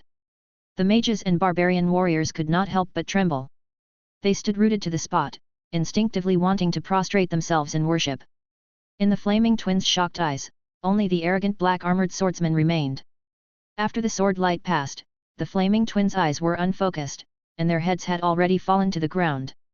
Levi looked at the sky and murmured, "I've used Senior's method to save Senior's people, I'll take it as repaying your kindness." Chapter 1387, Staying at Badger City.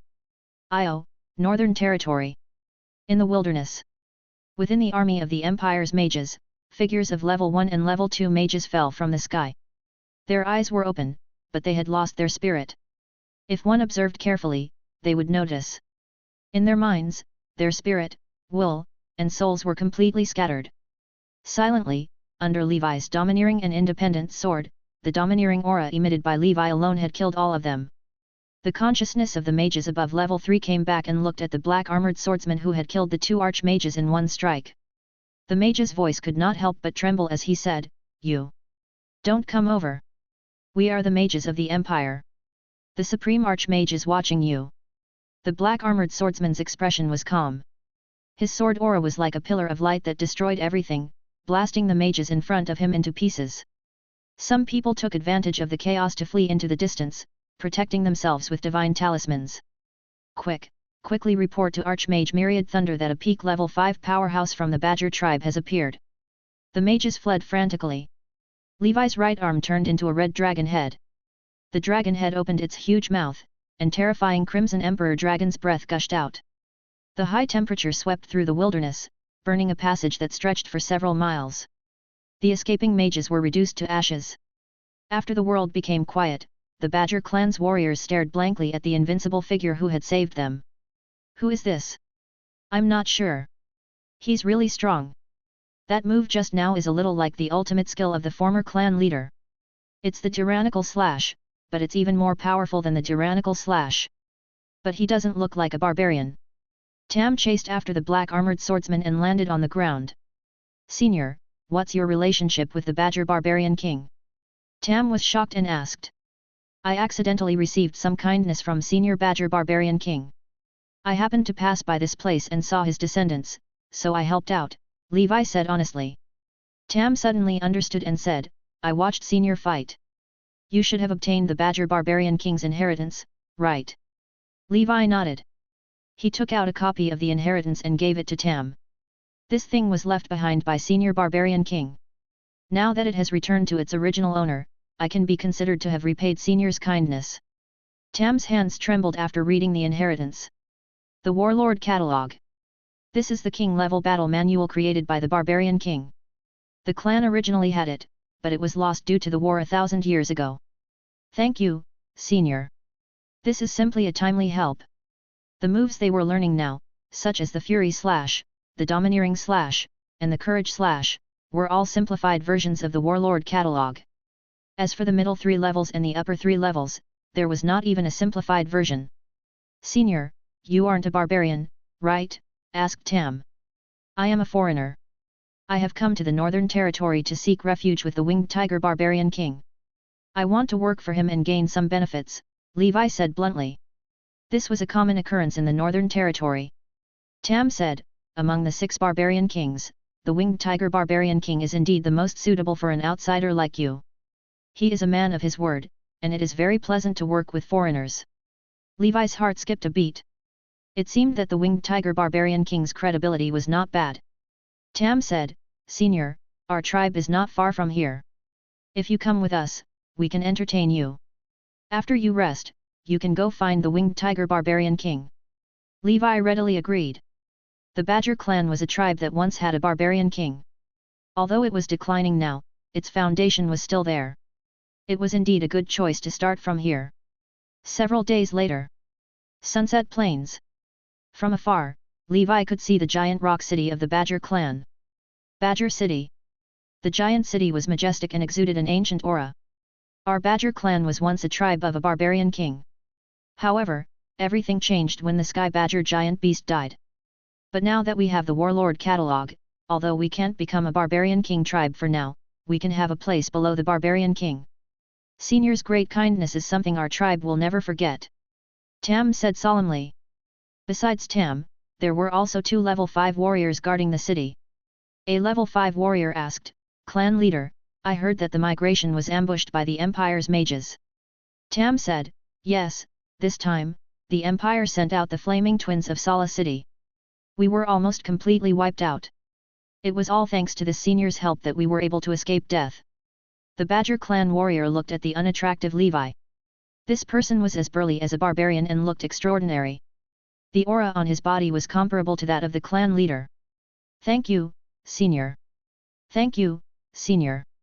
I didn't expect that there would be such a brave person among the humans. The warriors hurriedly thanked him.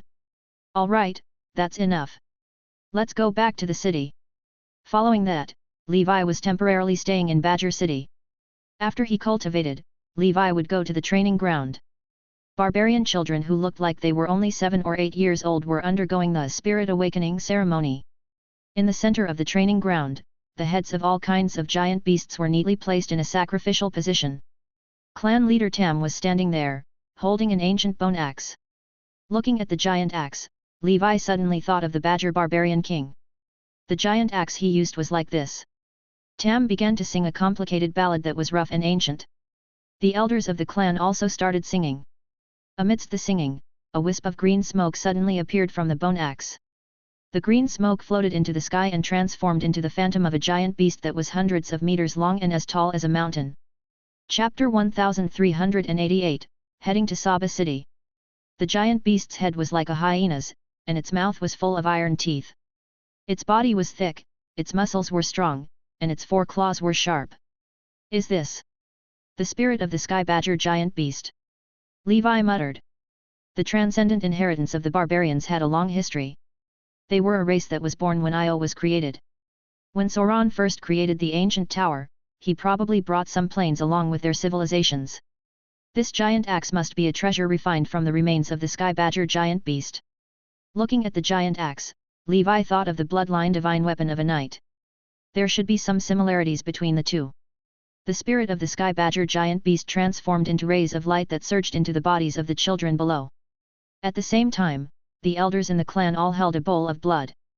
They used a pen that looked like a silver needle to absorb the blood and began to draw the blood totem of the sky badger giant beast on the children. The elders were like tattoo artists, careful and meticulous. This blood should be the blood of the sky badger giant beast that their clan has preserved. This tattoo should be able to communicate with the spirit of the sky badger giant beast. Did the power of the totem warriors come from the badger?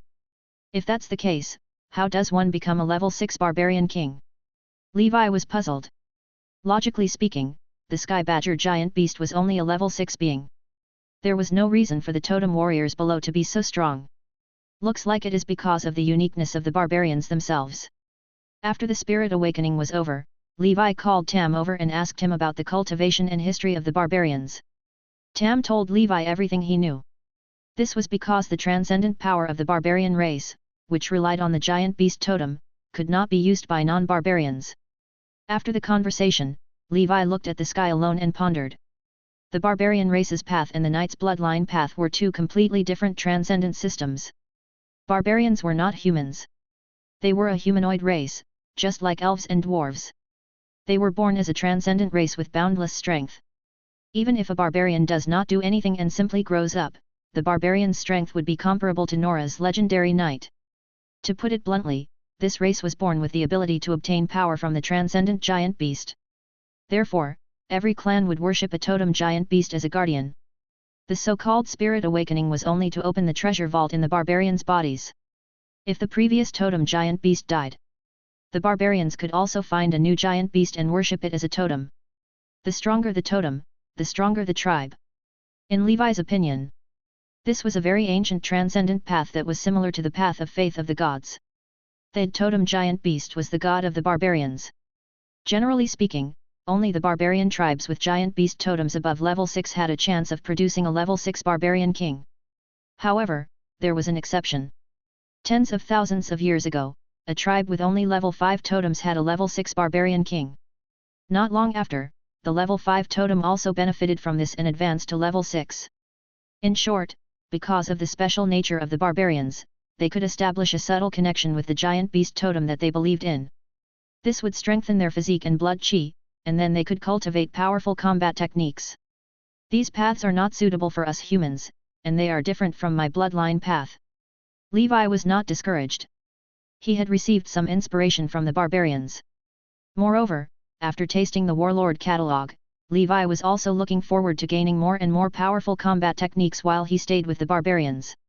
A month later, Badger City. Levi looked at Tam and the others who were sending him off and said, "Please go back." Tam and the others thanked him again.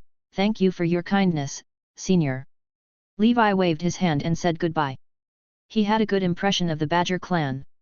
They were straightforward, frank, brave, fearless, but lacking in the brain department. In the Badger tribe, he had collected some low-level combat techniques, but it was far inferior to the Warlord catalog. Levi planned to let the knight refer to these combat techniques and create combat techniques that were more suitable for knights.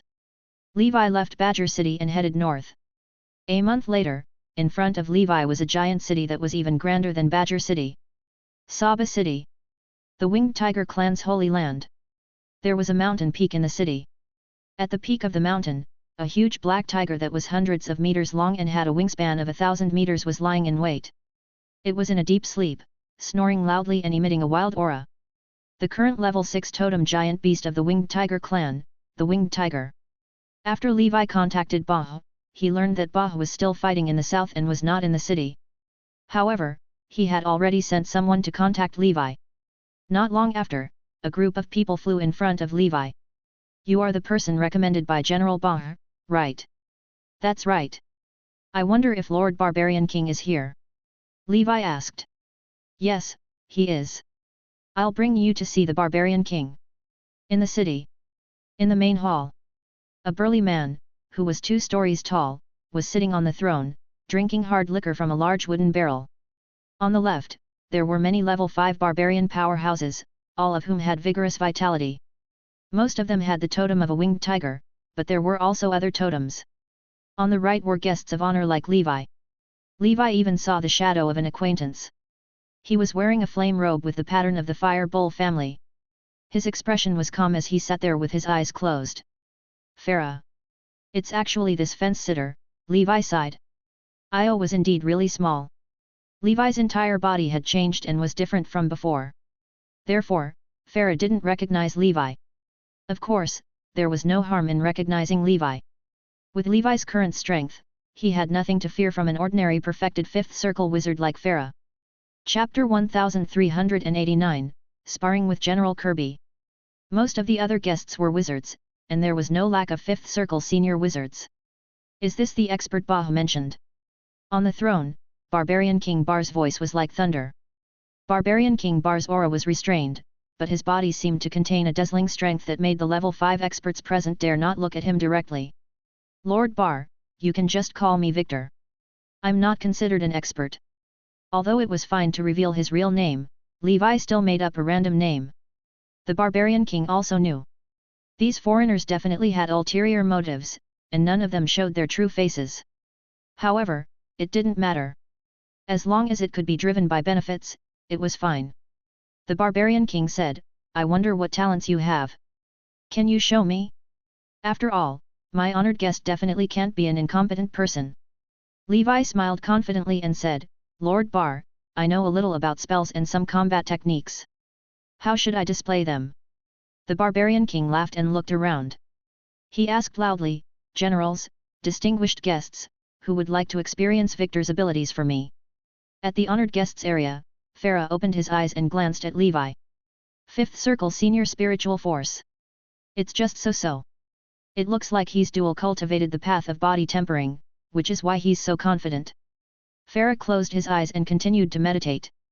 Not long after he escaped from the 9 Cities Alliance, he encountered the Year of Unrest in Io. Farah took this opportunity to head north. With his perfected 5th circle strength, he easily became the Winged Tiger Barbarian King's honored guest. Farah had already completed a few missions successfully and had gained a lot. Let me experience the abilities of the foreigner. On the side of the barbarians, a general with a violent ape totem on his body jumped out. He was dressed in beastskin and did not conceal his vitality as he soared into the sky. In his hand was an iron rod made of rare metal. He was not from the Winged Tiger clan but from the Violent Ape clan. He had just joined not long ago, so he naturally needed to display his strength to gain the Barbarian King's attention. The Barbarian King laughed, Good. General Kabi, I heard that you reached the middle stage of level 5 some time ago. Although the Violent Ape clan has declined, you can't be underestimated. General Kirby said in fear and trepidation, It's not worth mentioning. Since I've joined the Winged Tiger clan, I'll definitely go through fire and water for the Barbarian King. Kirby looked at Levi and clenched his fists. He laughed and said, If I hurt you, remember to shout for me to stop. Otherwise, I'll accidentally kill you. And you'd have to be buried in a foreign land, foreigner. Obviously, this barbarian fit Levi's impression of him very well. He was barbaric and rude. A great sword appeared in Levi's hand. My great sword might be careless. Sir, please be careful as well. Everyone headed out of the hall. There was a huge arena with a diameter of about 1 kilometer in the city. Its entire arena was made of hard rock, and the Barbarian King used a secret technique to solidify it. It was to make it convenient for the brave barbarian warriors to spar here. A group of generals and distinguished guests who were watching the show watched from both sides. The Barbarian King descended from the sky and sat on the central platform. The Barbarian King said, Let's begin. As soon as he finished speaking, General Kirby stomped on the ground with his right foot, and a circle of ripples swept out. His speed was extremely fast, like a real ape. His arms exploded with strength, and his vitality was strong. Multiple wind strike. The combat technique General Kirby cultivated was the Violent Ape Clan's Giant Ape War Scripture. Although the Violent Ape Clan had never produced a barbarian king powerhouse since ancient times, they could not be underestimated. There had been many peak level 5 experts. As the giant rod flew, a 100-meter-tall dragon tornado formed in the arena. Immediately after wave filled the entire arena. This was a vortex formed by a combat technique. It was extremely fast and dangerous. Such a powerful attack made the other generals nod their heads slightly. General Kirby is indeed a rare genius of the Giant Ape Clan. He should have mastered the Giant Ape War Scripture. Yet, next, it would be up to the foreigner to deal with it. He sounded like an expert. Let's see if he has the skills to back it up. In the arena, Levi was trapped by the airflow. He slashed his great sword vertically. The warlord catalog uncontainable fury. Apart from the most basic physical fitness and combat techniques, Levi did not use any other methods. He had come to the barbarian race to cultivate and hone his combat techniques. Using spells or night transformation would be bullying the barbarians. Of course, that was unless he encountered danger. The fury merged into the sword in front of him, like the roar of a god or the roar of an evil dragon. Sword light swept out. The dragon tornado blocking Levi's path was destroyed. General Kirby hid behind and was about to launch a surprise attack when a sword light collided with his giant rod. Boom! The power of the sword light sent him flying. General Kirby looked incredulous. In terms of pure physical strength, this foreigner was actually stronger than him, a level 5 barbarian. The foreigners he had dealt with before were not like this. General Kirby retreated. Ape strike.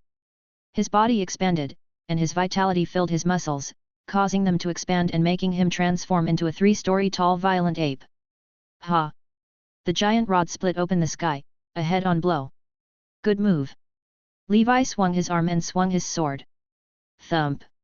After a dull metal collision, General Kirby felt as if he had been pushed up by a bull and couldn't help but rush into the sky. His face was ashen. After 2 rounds of confrontation, General Kirby was actually slightly inferior. In front of so many great generals and the Barbarian King, this made him look bad in front of them. If the Barbarian King found out that he only had this much strength, the Barbarian King would probably immediately ignore him. Chapter 1390, The Elephant King's War Scripture. I have to end this quickly. Otherwise, if he uses a spell, I won't be his match. Kirby roared at the sky, and his vitality completely swallowed him. Sanguine Ape Technique. Kirby raised the giant rod, and the blood-colored rod's shadow smashed down from the sky with a force that suppressed the sky.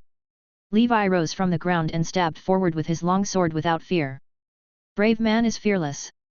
The power of courage merged into his combat technique, causing Levi's attack to become even more fierce. Whoosh! The heaven-shaking sword sent the giant ape's giant rod flying. Levi's sword flashed and stopped in front of General Kirby. General Kirby's breathing quickened, and his heart trembled. Then, he smiled bitterly and said, "Thank you for your mercy, sir." Levi chuckled, "It's just a spar.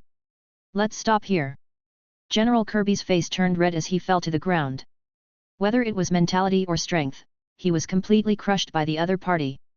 General Kirby was convinced of his loss. "Kirby, can you do it? Did you lose just like that?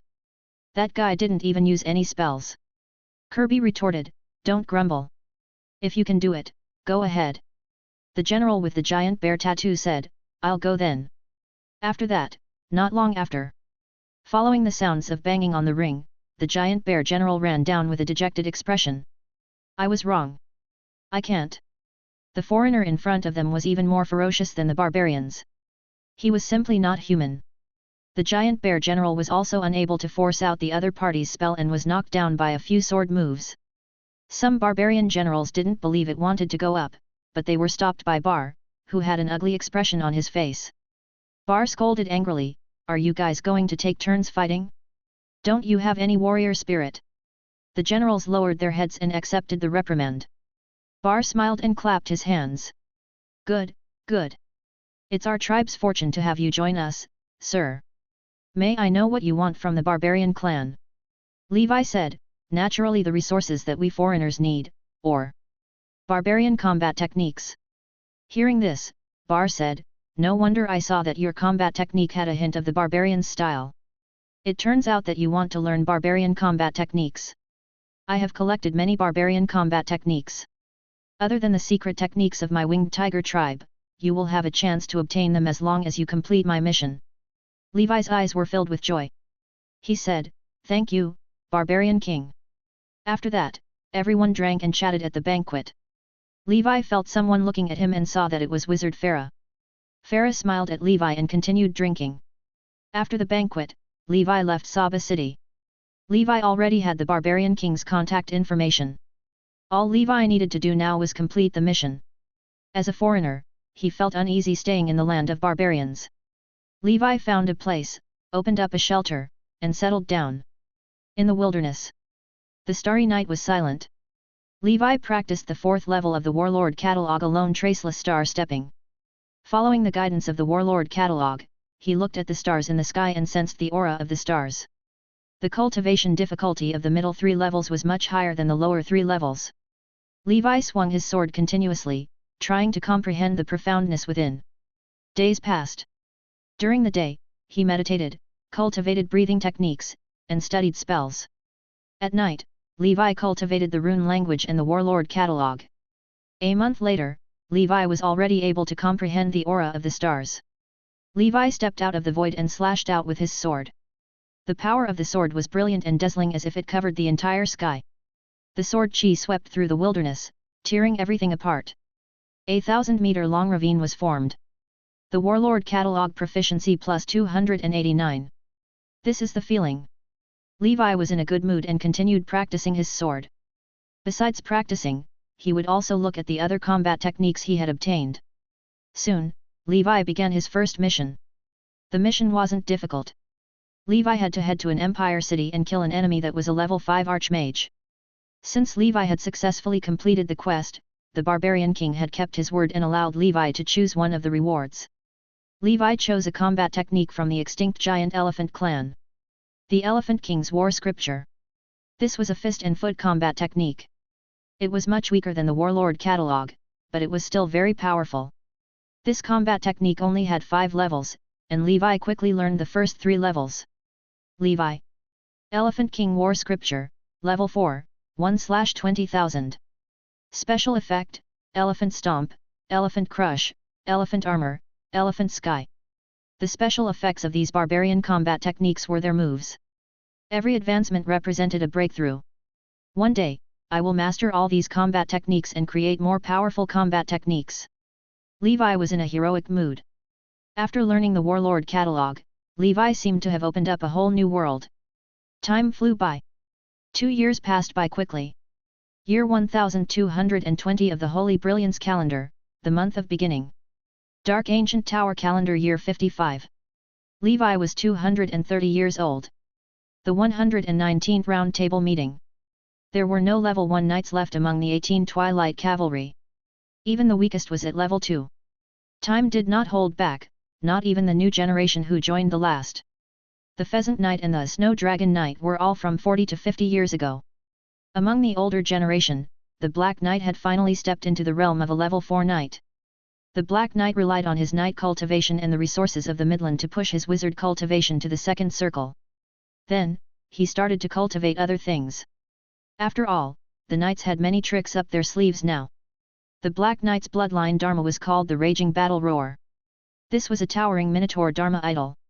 It was obvious that the Black Knight had carried out the Minotaur path to the end. The breathing technique, Bloodline Dharma body, and Bloodline Dharma idol were all Minotaurs. Raging Battle Roar's ability was very powerful. After using it, it could greatly increase the Black Knight's strength. Chapter 1391, Mana Awakens. Teammates within the range of Raging Battle Roar will be encouraged by it. Strength and attack potential were stimulated, and he would enter the so-called Berserker state. This made Levi very happy. Black Knight's Dharma idol was also extremely suitable for team battles. When this is combined with the healing effect of the 5-colored divine light and the reduction effect of the Dragon of Desolation, their side will become more and more courageous as they fight, and they can display the effect of 1 + 1 is greater than 2. The other knights of the older generation were also working hard towards level 4. Goddess Knight Elsa, a double affinity individual, had also stepped into the third circle wizard realm. Just like the Black Knight, she had returned to being a knight. The middle-aged generation was still far away from level 4 and was still exploring level 3. The one worth mentioning was Andrew. He was a child of the earth element and was also a third circle wizard. At first glance, with the ample resources of the Holy Temple, Andrew's cultivation speed seemed to be much slower than some geniuses from other top wizard organizations. For example, Phantom Witch Sierra was almost in the fourth circle realm at her age. However, this was because Andrew's focus had always been on the study of the Path of Knights. Andrew was only 108 years old, but he was already a level 3 knight and wizard. This achievement was not bad. It had become the benchmark of the Twilight Knights. Andrew's divine weapon was called Wrought Steel Sword. Outside the 18 Twilight Cavalry, the other members of the Holy Temple were also growing. Give them a little more time and after Levi advanced to the Primordial Soul Realm, he should have a group of subordinates that could contend with any organization in the human realm. He would not be alone. Levi projected all the barbarian combat techniques he had obtained during this period of time, including the lower 3 levels of the Warlord Catalog, to everyone through the meeting. Levi told them to immediately start off the Holy Temple's Combat Techniques Research Committee to begin their research. The path of combat techniques was similar. Relying on the barbarians, the combat techniques of the Holy Temple would skyrocket. After all, barbarians had developed for countless years and their combat techniques had long reached perfection. The meeting ended. Levi stood alone in the wilderness, looking at the stars. His traceless star stepping had been completed over the past 2 years, and he had officially advanced to the 5th level of the Warlord Catalog. Thunder Half Moon. Next, he would borrow the momentum of the moon to slash out a thunder strike. The difficulty had increased by quite a bit. Of course, the power had also increased by a level. In the past 2 years, Levi carried out many missions. On the one hand, Levi had obtained many combat techniques and resources from the Barbarian King. On the other hand, Levi's combat skills and experience had reached the acme of perfection. There was no need to use the blood source armor, the 6 heavenly gods, Dharma idol, and many other methods. Levi could easily kill an enemy that was equivalent to a 5th circle senior wizard by relying on his physical fitness and combat techniques. This was a kind of power that returned to its original state. In the near future, he would be able to master the first 6 levels of the Warlord Catalog. Then, Levi could kill a perfected 5th circle cultivator just by relying on his physical body and combat techniques. However, if Levi activated the various forms of the blood source armor before using the combat techniques, how powerful would he be? Early in the morning, after Levi finished his meditation, he placed his hand on the Klein crystal. Spiritual force, 825. Spell power, 82,500. He put away the crystal, and the sound shell on his waist received a mission from Bar, the Barbarian King. 3 months later, join forces with Kirby, General Giant Bear, and the other generals to fight against Archmage Myriad Thunder's army on the Reindeer Plateau. Whoever takes his head will be rewarded handsomely. Bar. Levi muttered to himself, Archmage Myriad Thunder, this person is not simple. He is Lightning Supreme Mage's favorite disciple. His strength is comparable to a perfected 5th circle wizard. Moreover, he's still very young and has the hope of advancing to a supreme mage in the future. The sky was completely lit up. The fiery meteor pierced through the clouds. A figure landed in front of him and handed him a storage ring. This person was handsome and extraordinary. His fiery red robe billowed in the wind. He was the Holy Infant. Thank you for your hard work. Levi put away the ring. He faced Holy Infant while muttering to himself. Holy Infant was silent. Inside the ring, the items were neatly arranged. A pile of black beast flesh. 1000 level 4 divine talismans. Fire god model. Water god model. A 3-foot-long purple sword shone brightly. Now that the 3 god models are complete, only the earth god model is missing. Holy Infant, keep up the good work. You may go back to work, said Levi. All right. Holy Infant patted Phoenix's head. Phoenix carried him and flew into the sky. Sigh, when will these days of working like crazy end? Inside the fairyland, young leaves had already grown on all the branches of the ancient banyan tree. These leaves spread out, and a refreshing fragrance filled the fairyland. A rough but beautiful woman's face appeared on the tree trunk.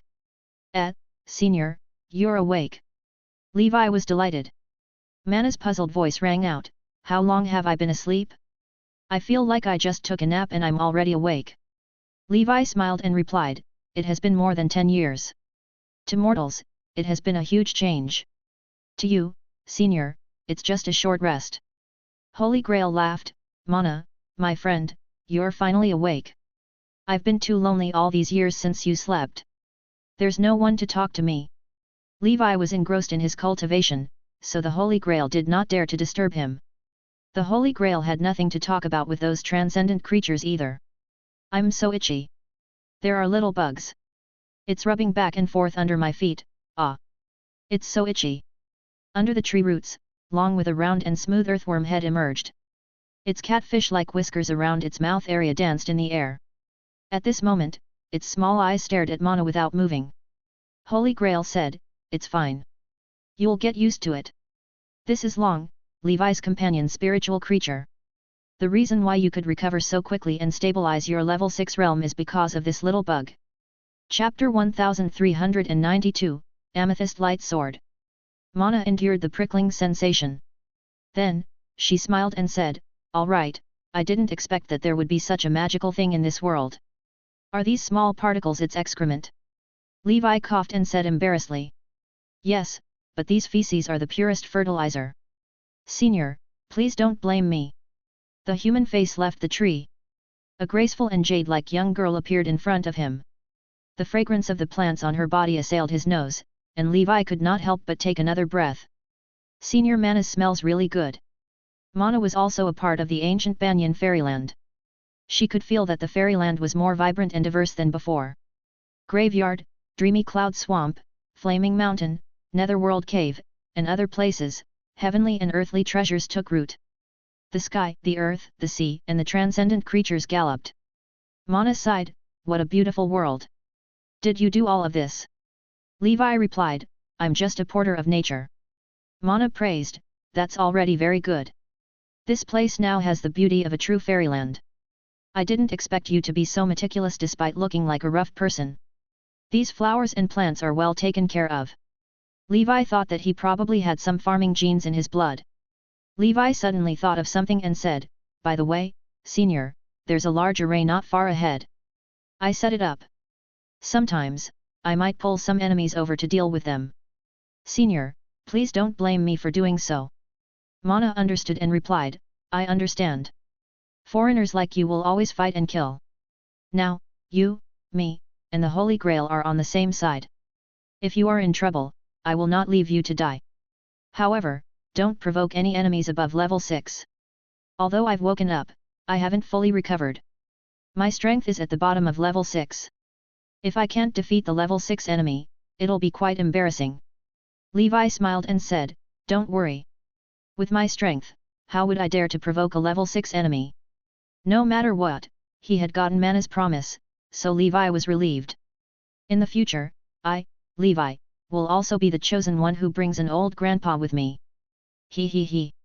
No, wait, Senior Mana is much better than an old man. Who doesn't love a beautiful sister? 8 Heavenly Dragon Prison. Levi placed the Fire God model and the Water God model into the array. Due to the lack of elemental spirit pilots, these alchemical creatures all consumed ether stones. However, Levi was now rich and could afford it. When the Earth God model is born, the style of the battle will be me throwing the enemy into the 8 Heavenly Dragon Prison and beating them up while they're trapped in there. The enemies were surrounded by Nick God and the Black Lotus Beast, who are both at perfection in the 5th Circle realm. I probably don't even need to do anything. Back in the wilderness. Under the moonlight, Levi played with the purple sword in his hand. The sword is 3 feet long and weighs 1001 pounds. It is a top-grade wizard tool sword embryo made of a peak level 5 amethyst, fused with rare materials like the magnetic fire ore. This sword shall be called Amethyst Light. Originally, Levi's plan was to use the 13 blood scales to make a set of combined top-grade wizard tools. Unfortunately, the quality of the blood scale was too high and he could not refine it. He could only settle for the next best thing. However, a peak level 5 amethyst was already the strongest material below level 6. Levi opened the proficiency panel and saw the column for the 5th circle spells. Levi.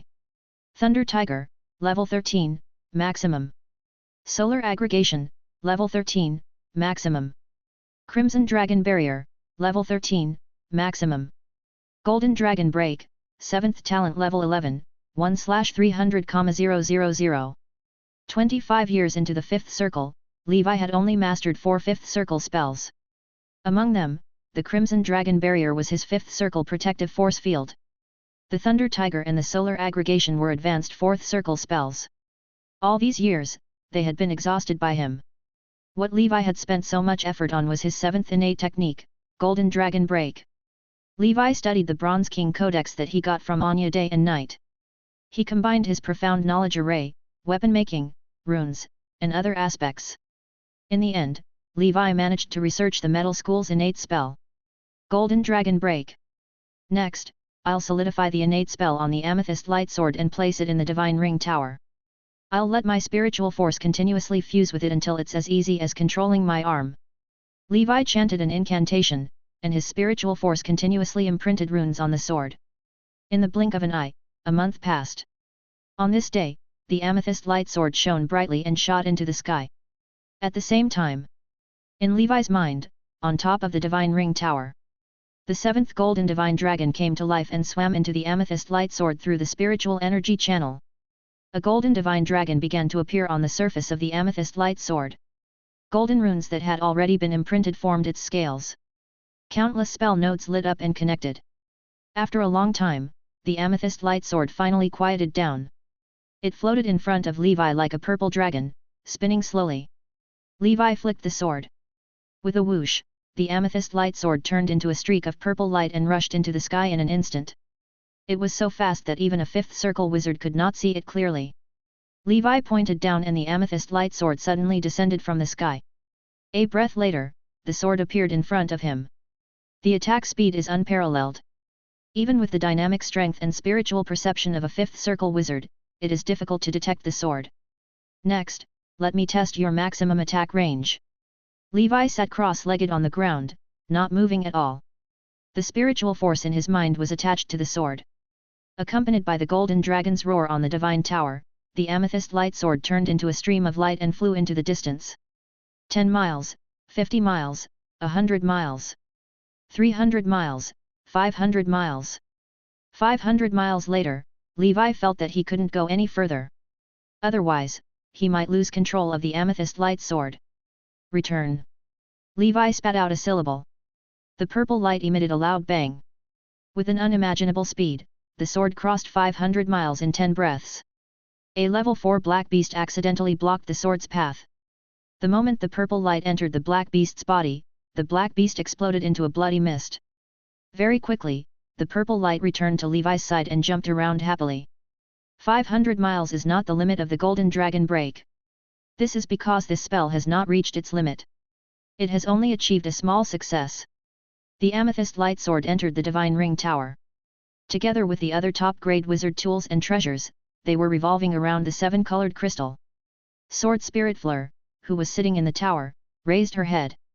Her face, which could not be seen clearly, emitted a look of desire.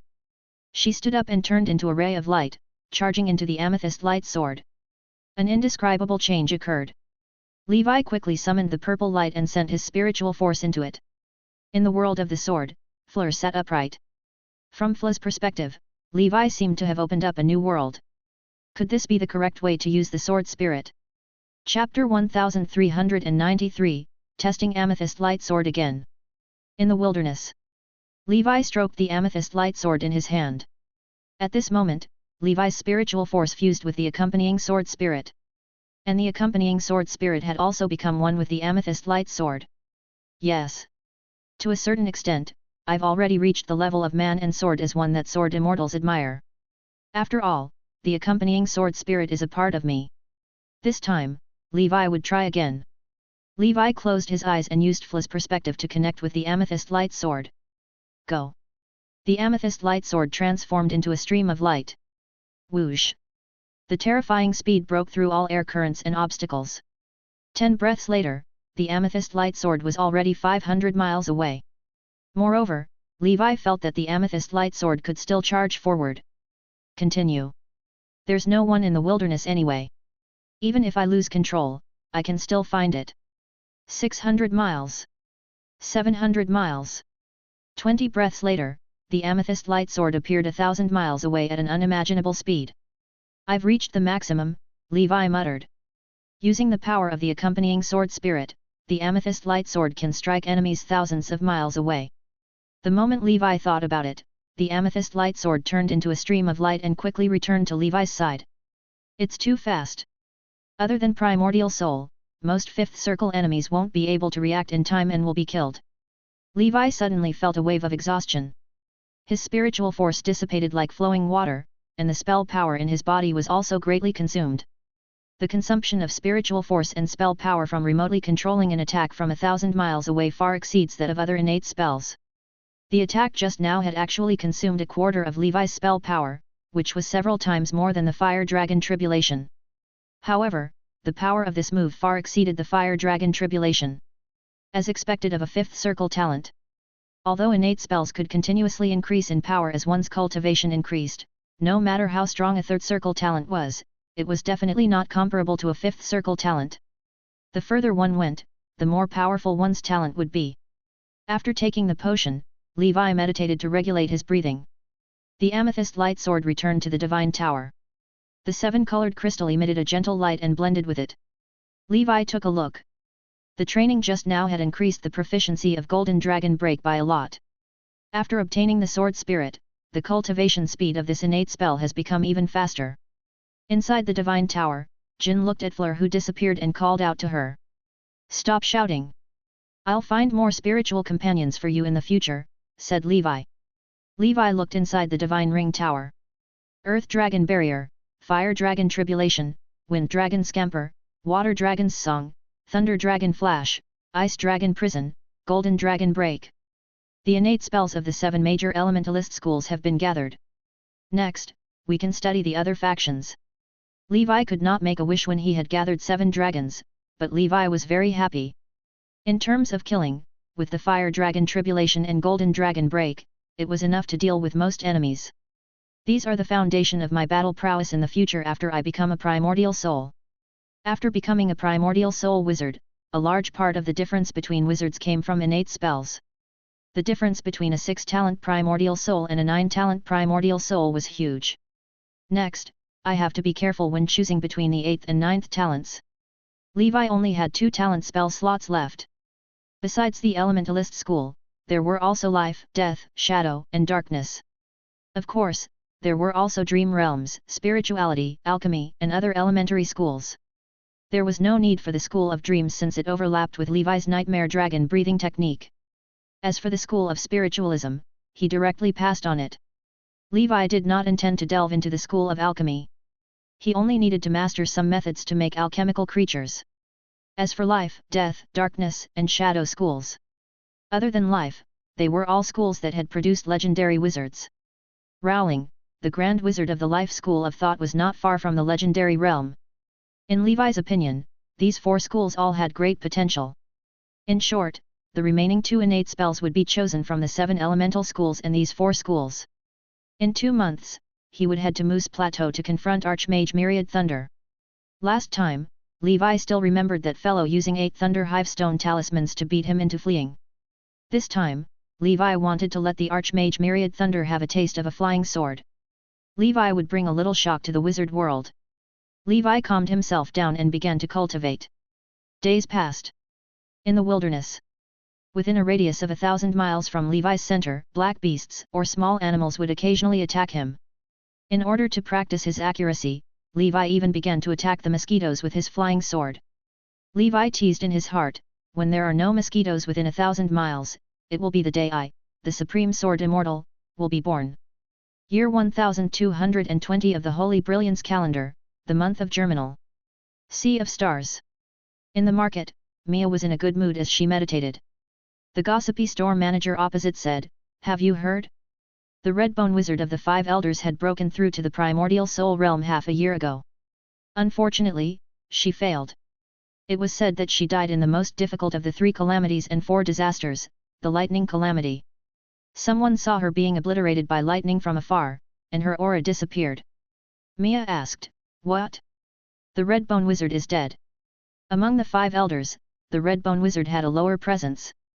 According to some people who knew the Red Bone Wizard, the Red Bone Wizard had been quite inspirational throughout her life.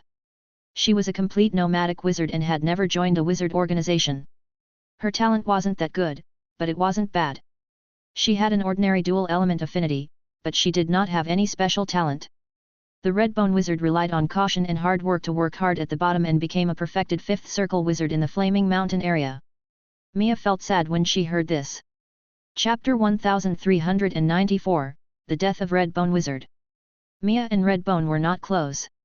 However, the feeling of dying after 800 years of cultivation made one despair. Mia said regretfully, "Sigh, among the 5 elders, Senior Silverbeard and Senior Rust are both primordial souls. I'm sure Red Bone Wizard was feeling a little anxious. Perhaps she was not ready yet and wanted to forcefully advance to the primordial soul realm." The manager shook his head and said, "Attaining the primordial soul is difficult. It's as difficult as ascending to the heavens. In this world, who could guarantee that they would advance to the primordial soul realm with 100% certainty? Sigh. I have resigned myself to my fate. I still have 400 years to live. When I return to the Midland continent, I will establish a wizard family and enjoy my old age. Wouldn't that be wonderful? Primordial soul is destined to be a celebration for the minority." Gondif Island. 5 Elders Palace. Holy Infant, Alexandra, Elsie, Rust, and Madame Miracle sat together. Before Red Bone Wizard decided to advance to the primordial soul, she asked me for advice. I did not expect that she would still fail. It was not easy for a nomadic wizard to reach this step. If she could cross over and successfully advance to the primordial soul realm as a nomadic wizard, she would have definitely been famous all over the world. Rust Dragon Wizard, Red Dragon Queen, and Blue Dragon Lady had the dragon descendant priory behind them, so they were not considered nomadic wizards. Madame Miracle was also a professor at the spiritualism steeple. Levi could be considered to be backed by the witch's family, so he could only be considered half nomadic wizard. Among the 5 elders, only the Red Bone Wizard was like Garcia. Alexandra said, "The path of truth is full of thorns." Holy Infant nodded. Levi recalled the time when he was chased by the Red Bone Wizard in the realm of Crimson. "Don't let waiting become a regret. I have to find an opportunity to make a move on Farah." After the meeting, Holy Infant continued to refine Earth God. Once the refinement was completed, his alchemy work would come to an end. After that, Holy Infant's daily life was cultivating the way of divine talisman. He also took on some requests to make weapons and medicine. The clone earned money and the main body spent it. Sea of Stars. On an eerie island. Wizard Wildbone had just come out of seclusion when he looked at the bowknot in his hand. It had already shattered. A pink little skeleton stood quietly in front of him. She was the Red Bone Wizard's favorite summoned creature. "Follow me. After we leave the ancient tower, I'll take you to my senior sister. With her help, if your master is lucky and becomes an undead in hell, I can bring her back. However, after becoming an undead, she will no longer be the original her, but a new individual. If not, then it is truly farewell. Do you understand?" The pink skeleton nodded and returned to hell. Wizard Wildbone was left alone, reminiscing about the past and sighing. On the path of pursuing the truth, there were fewer and fewer companions. South of Io. A sea of bamboo forests. They went deep into the forest, passed through a spectacular waterfall, and entered the water curtain cave. It was a completely different world. There were many golden halls floating in the air with oriental charm, and the vermilion pillars were antique. A figure dressed in a linen robe opened his eyes. Panda Clan's current Holy Emperor, Zhou, Clear Spring Sect's sect master. He stretched out his finger and gently pointed at the void. An illusory turtle shell that looked like a Tai Chi pattern appeared, followed by countless water ripples. The void in front of him shattered. With a wave of his hand, the void returned to normal after the water curtain passed. I didn't expect that one day, I would also be able to step into the shattering void realm. The way of the energy sect. Ever since Origin Holy Emperor founded it, it had been divided into 5 realms. Acquired sense chi, innate conviction chi, heaven-man connection, shattering void, and limitless primordial chaos. Zhou had already stepped into the 4th level. In the history of the Panda Plane, he was a powerful warrior whose name would go down in history. Of course, the shattered void realm was divided into the early, middle, and late stages. Currently, he could only be considered to have just entered the early stage. If it was in the later stages, his strength should be comparable to a level 8 powerhouse. As for the fifth realm, only the origin Holy Emperor, the founder, had reached it since ancient times. This place is indeed the treasure land of our clan.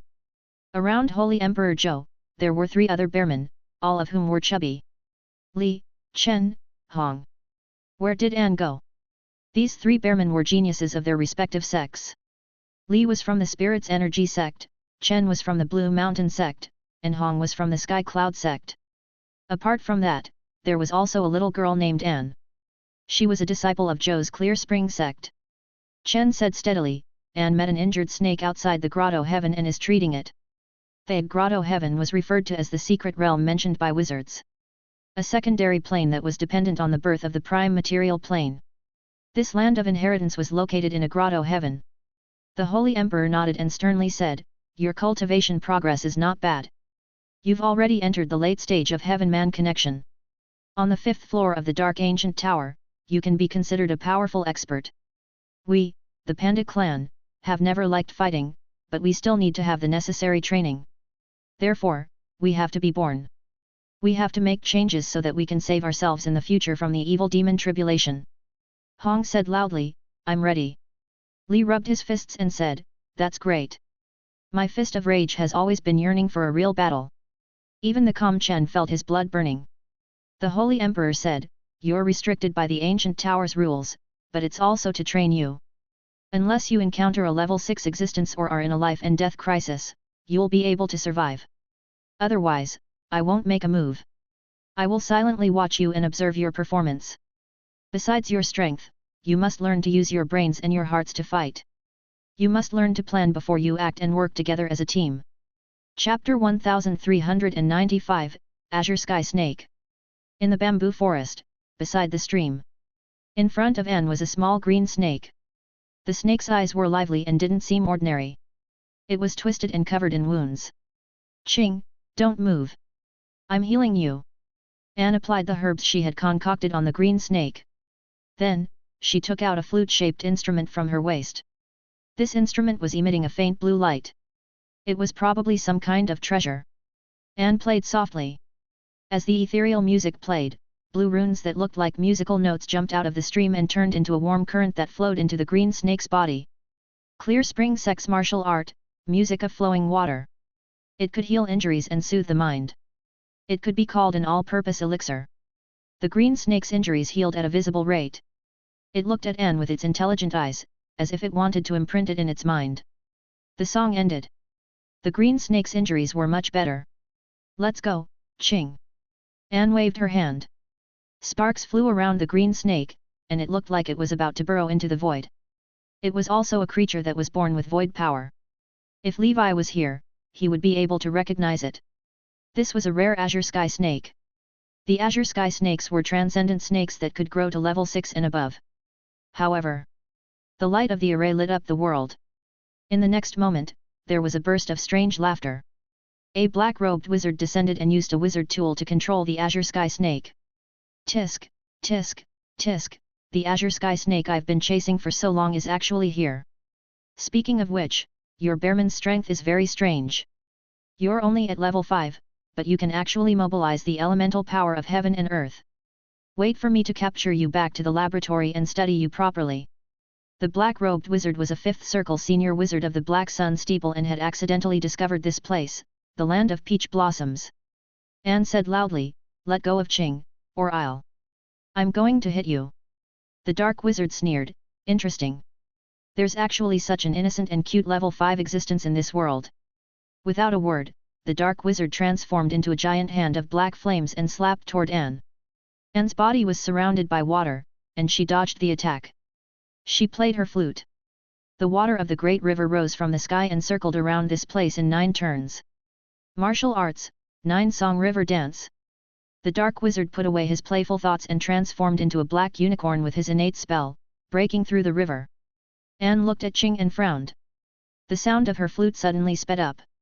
The water in the stream floated in the air. Endless water elemental power gathered and transformed into hundreds of sharp swords. The sound of waves could be vaguely heard. Clear Spring Sex Ultimate Technique, 100 rivers vast ocean soared. The best thing was water. Water was the softest thing, but it could also overcome hardness with softness. The dark wizard's innate spells were endless, and his realm was higher than Anne's. However, that little girl could actually mobilize elemental power. This was a little unreasonable. For a moment, the dark wizard was unable to take down Anne with his 5th circle senior cultivation base. 6th innate talent, Black Flame Lord. I don't believe that you can endure this move. A powerful and indomitable Black Flame Demon King appeared. Anne saw that she was no match, but she did not want to give up on Qing. In a flash, 3 familiar figures appeared behind her. Vermilion Bird Burning Heaven Sword. Grey Mountain Unfalling Fist. Breeze Blowing Palm. 3 powerful attacks borrowed the power of heaven and earth to shatter the Black Flame Giant. What is going on? The Dark Wizard was confused. Even his most powerful innate spell had failed.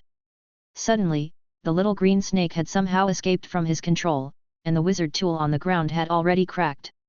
It seemed to be using a battle technique as well. It raised its tail as if it was swinging a sword. Sparks flew everywhere, and the void was torn apart. The dark wizard fell to the ground with disbelief in his eyes. He split open. He was cut in half by a snake. Damn it, this azure sky snake could actually use a combat technique and even use the void power to kill its enemies. Li, Hong and Chen asked in unison, "Are you all right, Anne?" Anne looked grateful and said, "I'm fine. Thank you, everyone, Qing." She then looked at the little green snake.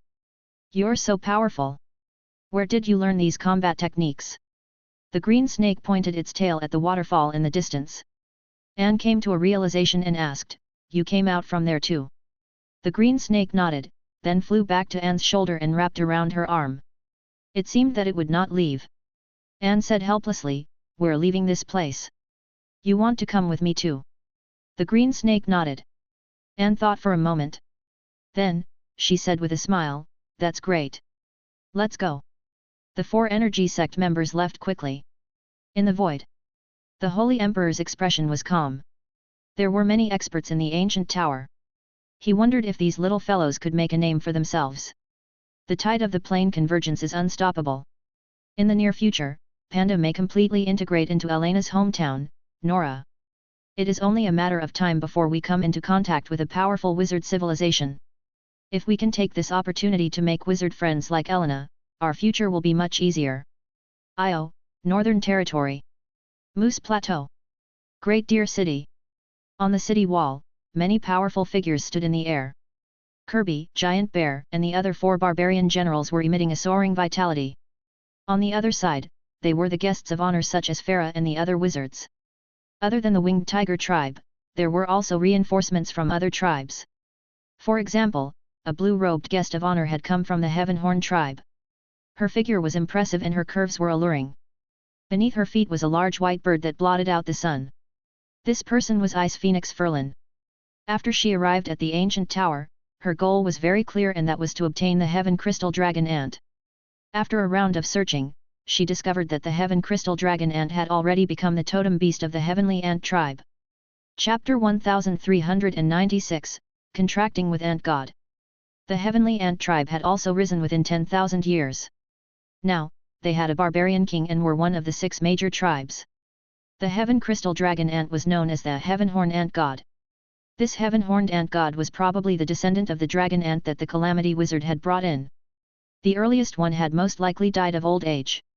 Ferlin originally wanted to obtain some ant god's eggs to bring back to hatch and nurture herself. In the end, she found out that the ant god laid eggs once every 500 years. The last time the ant god laid eggs was 300 years ago, and they were all dead eggs that had not hatched yet. If she wanted to wait for the next time, it would be 200 years later. At that time, the ancient tower would already be closed, and it would be too late. Ferlin didn't want to give up. Since she couldn't get the egg, she would contract the Heaven Crystal Dragon Ant. The Dragon Ant was at level 6 and was guarded by the Barbarian King. Normally, this was impossible. However, based on her understanding of the Dragon Ant, this fellow would molt once every 100 years before it could grow further. During the molting period, it would fall into a deep sleep and enter a chaotic and unconscious state, just like a baby in the womb. If she took advantage of this time and entered into a contract with the Dragon Ant, she would be able to form a contract with it. there was still a small chance of success. The higher the spiritual force, the higher the success rate. She had some fortuitous encounters in the Northern Territory and her strength had improved. Although she was still a little far from being a 5th Circle senior wizard, she was not too far from reaching it. She felt that she had a 1 in 10 chance of success. Although it was small, it was a level 6 existence. Once she succeeded, she would have a level 6 Zerg and reach the heavens in a single step. Of course, other than the success rate, there was another problem. The ant god was fed by the Heavenhorn tribe all year round. There were as many level 5 experts in the tribe, and the barbarian king was also there. During its molting period, the barbarian king would even personally watch over the ant god. After all, the ant god was the lifeblood of the Heavenhorn tribe. They couldn't afford to lose it. According to the intelligence, the ant god would molt again in about 10 years. Ferlin had to seize this opportunity when it started to molt. The turmoil that engulfed Io was a golden opportunity. Every time she thought of this, Ferlin would feel excited, as if the ant god was already in her pocket. A deafening horn sounded. Ferlin collected her thoughts. It looked like the enemy was coming. Farrell looked around and frowned. He asked, "Have you seen Victor?" Kirby said, "Victor said that he will be here soon and won't delay our combat plans. This guy is always so confident." After working together for more than 2 years, Kirby and Levi gradually became familiar with each other. Kirby was also convinced of Levi's strength. Farah muttered unhappily, "He's really arrogant. He's always late for every mission." Ferlin asked, "Sir Farah, is Victor very strong?" Farah glanced at Ferlin and said, "He's all right. It's rare to see someone with an impressive body tempering. I'm not too sure about spells. They might be very ordinary, so he doesn't dare to show them to others." Ferlin nodded thoughtfully. Thousands of miles away from the Great Deer City, Levi was on his way there. The reason why he was late was that he had gone to a small resource point discovered by the flying scythe beasts and collected some resources. Before he even got close to the Great Deer City, Levi's danger perception started to alert him. There shouldn't be any level 6 experts this time. Why do I have such a strong sense of danger? Myriad Thunder's strength is not enough to pose a threat to me. Could it be that Myriad Thunder brought a level 6 divine talisman from his teacher? Levi had fought with Myriad Thunder many times, so he had a better understanding of Myriad Thunder. For such an important battle, Myriad Thunder might really have a level 6 divine talisman. Thinking of this, Levi stopped moving forward. Instead, Levi sat cross-legged in the wilderness and set up an array. He sent a voice transmission to Kirby. "I've arrived, but I'm hiding in the distance. I'll use spells to provide long-distance support to you and catch the enemy off guard. It's not that I'm afraid, it's just a tactic." Great Deer City. Kirby looked at the message and said helplessly, "Victor said he's going to provide us with long-range support. It looks like he's hiding around the battlefield, but we can't sense him." Farah scanned the surroundings with his spiritual force, but he couldn't find any trace of Victor. Farah cursed in his heart, "Is this brat afraid and has run away? You can kill the enemy from 100 miles away? Do you think you're a primordial soul wizard?" Suddenly, the horizon in the distance.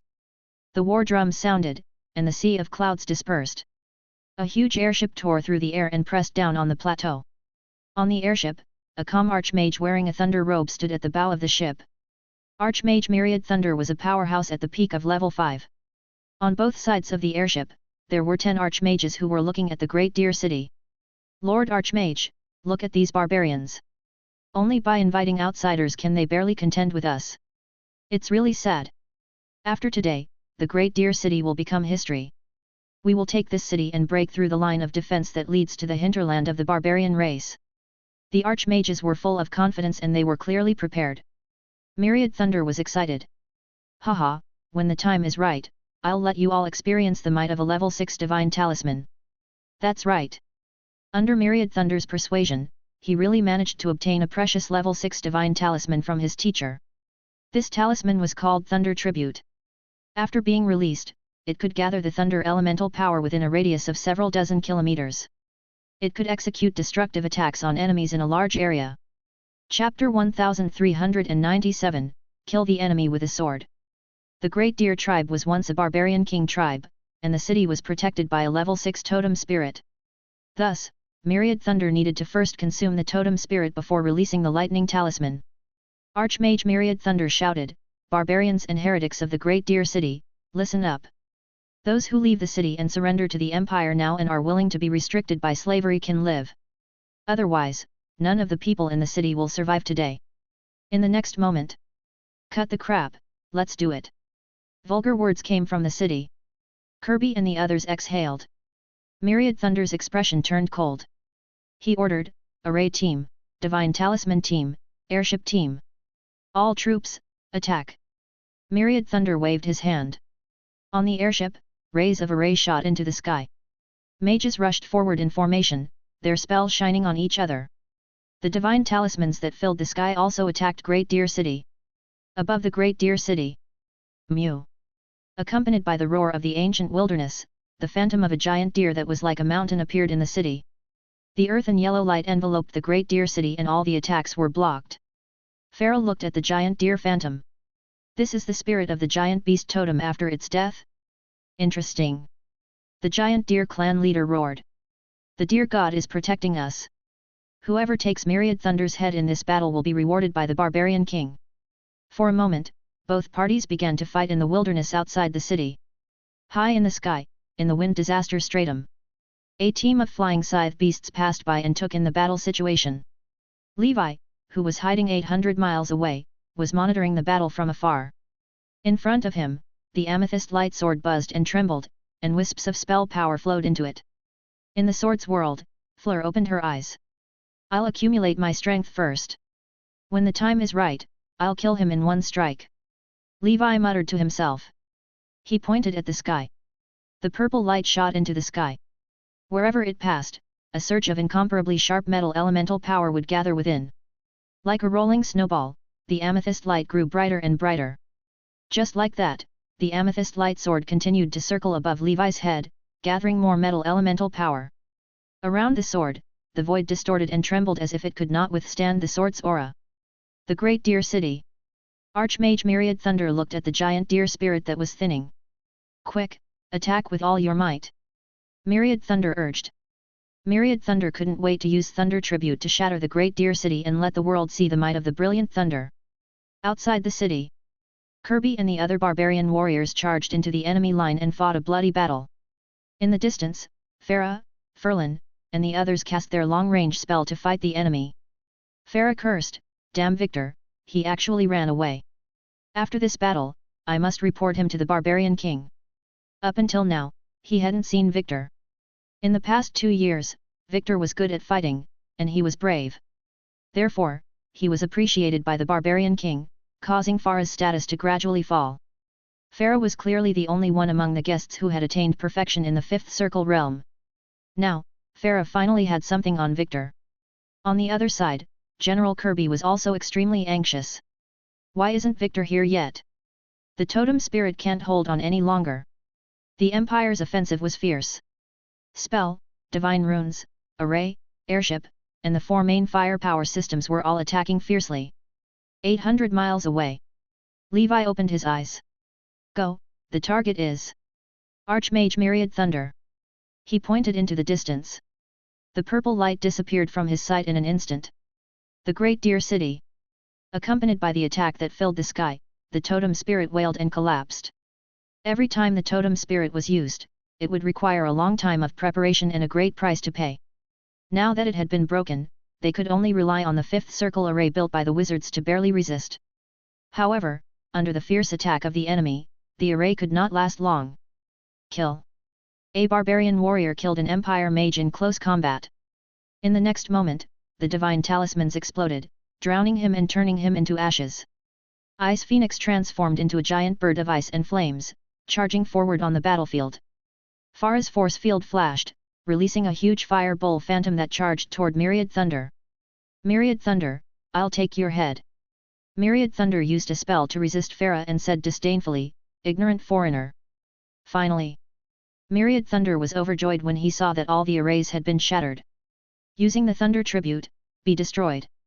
Myriad Thunder was just about to cast Thunder Tribute when in a flash, a purple light that came from nowhere passed through. The force field was destroyed, the Dharma artifact shattered, and his head exploded. All of this happened almost at the same time. In mid-air, the headless corpse fell. Myriad Thunder had suddenly died just like that. But this was not the end. What the hell is this? Ah, run! Screams came from the Empire's mages' grand array. Before the mages could figure out what was going on, they were strung together by a purple light. The amethyst light shot into the sky. The countless amounts of metal elemental power that had been accumulated within it burst forth completely, and the amethyst light tore through the clouds. In an instant, 100-meter-long purple great sword swooped down.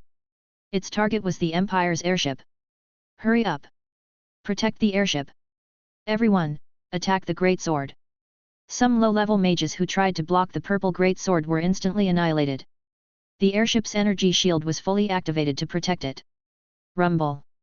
The moment the purple great sword collided with the airship, a terrifying shockwave swept out. Kaka! The energy cloak that could withstand the simultaneous attack of multiple level 5 experts cracked open.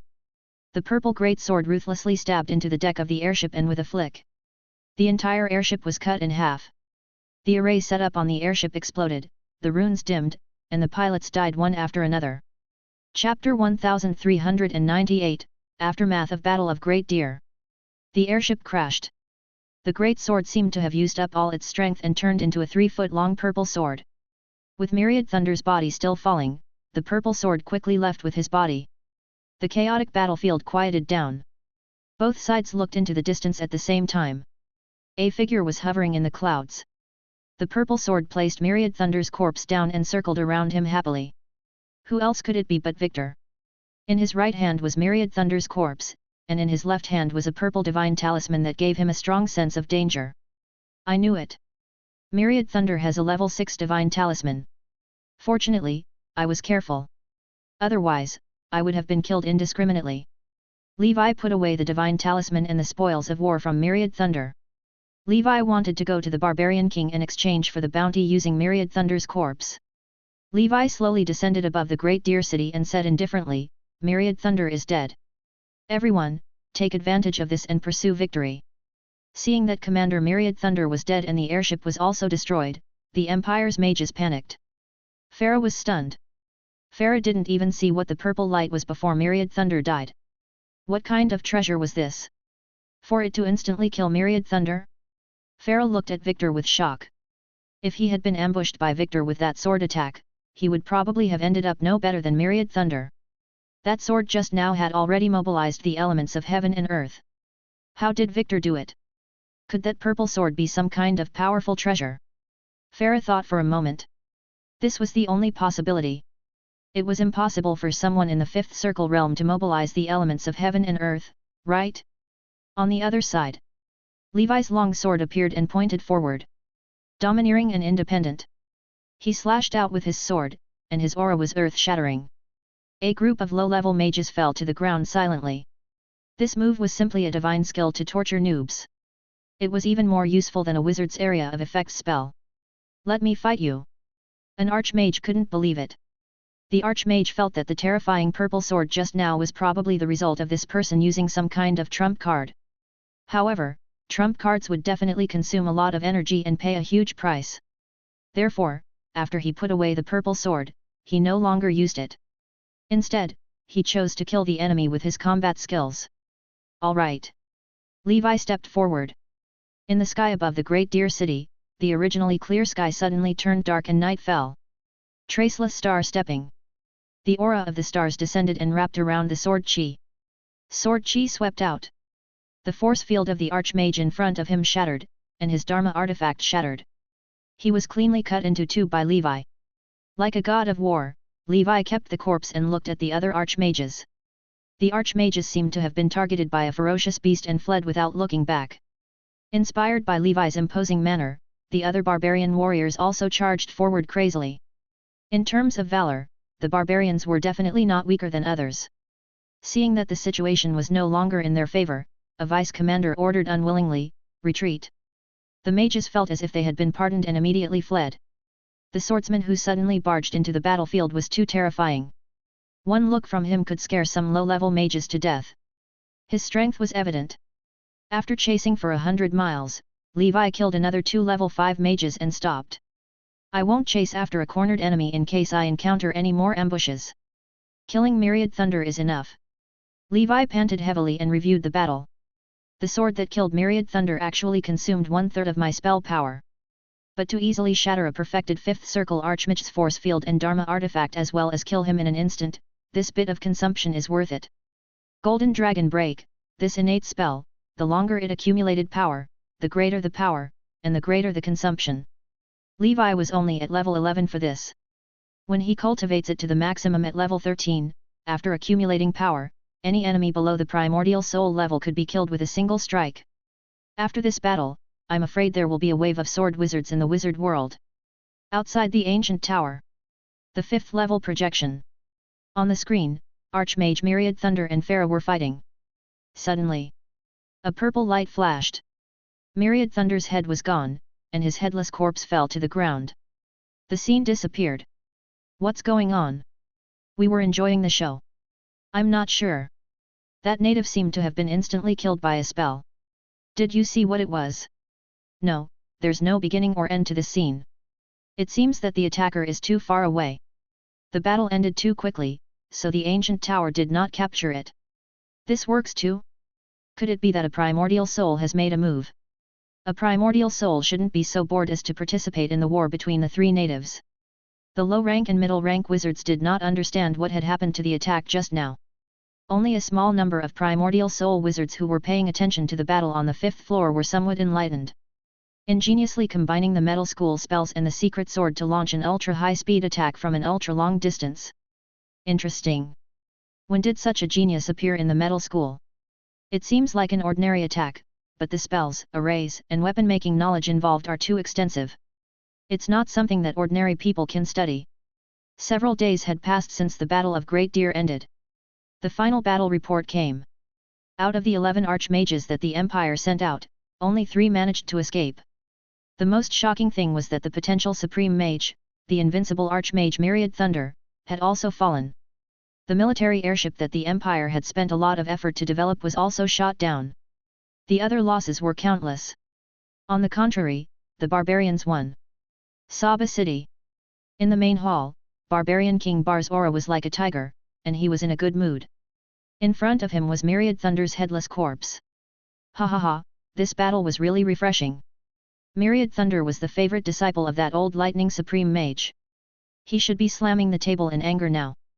Victor, you have made the greatest contribution in this battle. After the banquet, come and find me to receive your reward. Now, everyone, drink. The Barbarian King picked up the wine barrel and gulped it down. After the Battle of Great Deer, the morale of the barbarians was greatly boosted. The Barbarian King realized that the role of foreigners was greater than they had imagined. They began to invite foreigners to join the army with a lot of money. Farah sat in a corner drinking. In his mind, the elegant demeanor of that sword kept replaying. Such a treasure is actually possessed by a 5th circle senior wizard. It's really a reckless waste of a heavenly treasure. With Victor in the Winged Tiger tribe, I, Farah, will never be able to stand out. Since the Heavenhorn Barbarian King invited me to Heavenhorn City, I might as well find a chance to kill Victor and join the Heavenhorn tribe. There was competition between the Barbarian Kings. In the past few days, several Barbarian Kings had openly invited Victor. However, they were all rejected by Victor. After all, he was now the favorite of the Winged Tiger Barbarian King. Levi felt someone looking at him. He glanced over and saw that it was Farah. Farah smiled. Mr. Victor, you've hidden your power well. I'm impressed. Levi suppressed his danger perception and smiled kindly. You flatter me. Chapter 1399, Storm Dragon Armor, King of the Weather. 1. Northern Territory. In the Winged Tiger Tribe. Saba City. After the banquet, everyone dispersed. The Winged Tiger Barbarian King sent a message to Victor, Victor, come to my mansion. Levi's heart skipped a beat as he replied, all right. After working together for so many years, the Winged Tiger Barbarian King had proven to be quite a good person. Moreover, Senior Mana had already recovered. Even if the Barbarian King had any ill intentions, he would still have the power to fight back. Levi was not too worried. In the crowd, Farah saw Victor follow the Winged Tiger Barbarian King to his residence, and he had mixed feelings. He closed his eyes and took a deep breath. When he opened his eyes again, a trace of undetectable killing intent flashed in them. He quickly disappeared into the wilderness and flew toward the Heavenhorn tribe. With Ice Phoenix Furlan's help, he had secretly joined the Heavenhorn tribe. Pharaoh was not a fence-sitter for nothing. Barbarian King Manor. The Winged Tiger Barbarian King looked at Victor and asked, "Victor, have the other barbarian kings invited you recently?" Levi smiled and said, "Indeed, but I rejected them all. I just want to use my abilities to obtain more cultivation resources before I leave Io, and the Barbarian King is the best partner." The Winged Tiger Barbarian King revealed a look of admiration and said, "Good, I like straightforward people like you. Victor, although you are a foreigner, you are very much in line with my temperament. I hope that before you leave, we can continue to work together happily, and may our friendship last forever." Levi said, "Thank you for your appreciation, Barbarian King." The Winged Tiger Barbarian King waved his hand. A battle technique manual made of beast skin appeared. This time, you killed Myriad Thunder and destroyed the Empire's military airship, turning the tide of the battle. The combat skills I gave you before were all below the king level. This time, to show my sincerity, this Lion King battle technique is yours." Levi's expression changed, and he said excitedly, "Thank you, Barbarian King." He hadn't expected the Barbarian King would be willing to reward him with a king-level combat technique. This was a supreme combat technique created by a Barbarian King. He had been among the barbarians for so long but had only obtained a copy of the Warlord catalog. The Winged Tiger Barbarian King patted Levi's shoulder heavily. He said, "Now that the battle has reached its climax, future conflicts will be even more challenging. Keep up the hard work." Levi said, "As long as it is within my abilities, I will not disappoint the Barbarian King." The Winged Tiger Barbarian King said, "It's been decades since you foreigners arrived. I've seen many foreigners and killed some. Your combat technique talent is the best among all the foreigners I've encountered. Even among the barbarians, you rank at the top. It's a pity you're not a barbarian. Otherwise, I could personally perform the Spirit Awakening ceremony for you and let you learn the secret combat techniques of our Winged Tiger tribe." Levi said regretfully, "It is indeed a pity." The Winged Tiger Barbarian King said, "All right, you may leave now. The situation could change rapidly in the future. Be prepared at all times." Levi smiled and said, "I'll take my leave now." The Winged Tiger Barbarian King watched Levi's back as he left and couldn't help but sigh. The methods of these foreigners are truly unpredictable. A peak 5th level Archmage was killed without even knowing where the enemy was. Luckily, they can't stay, or else Io would never have a day of peace. The Barbarian King understood that cooperating with a foreigner was no different from trying to negotiate with a tiger for its skin. However, no matter what schemes these people had, as long as he, a level 6 expert, was present, any trickery would be futile. Chaos City. The Archmage Tower. On the wall, the stone-carved face of the four-eyed Archmage looked grim. The Supreme Archmage asked, "Where is Nurez?" An old mage in a purple robe appeared as a phantom above the round table. He asked respectfully, "Lord Archmage, I'm currently fighting the Green Demon King of the South. Why have you summoned me?" Nurez was the true name of the Lightning Supreme Mage. Among the 12 Supreme Mages of the Empire, his strength ranked in the top 5. The Supreme Archmage said, "Your prized disciple is dead. You lost the Battle of Great Deer miserably." The Lightning Supreme Mage's expression changed, and he quickly said, "That can't be. I gave him a grade level 6 Divine Talisman. With such a trump card, how could he have died?" The Archmage transmitted the scene captured by the Supreme Eye to the Lightning Supreme Mage. After viewing it, the Lightning Supreme Mage's face darkened. After a moment of silence, he said, "A technique that allows someone to kill without being seen. This can't be from the barbarians. It must be those evil mages." The Archmage replied coldly, "I don't care who it is that this person has become a major obstacle for us. It's your responsibility, as the head of the Inquisition, to find a way to eliminate him and destroy the heretic." The Lightning Supreme Mage said, "Lord Archmage, rest assured. I will deploy forces immediately to investigate this matter. We will kill this person and then—" The Archmage interrupted, "Capture him alive if possible. I have taken an interest in him." The Lightning Supreme Mage responded, "Understood, I'll do my best." The Supreme Mage's phantom dissipated.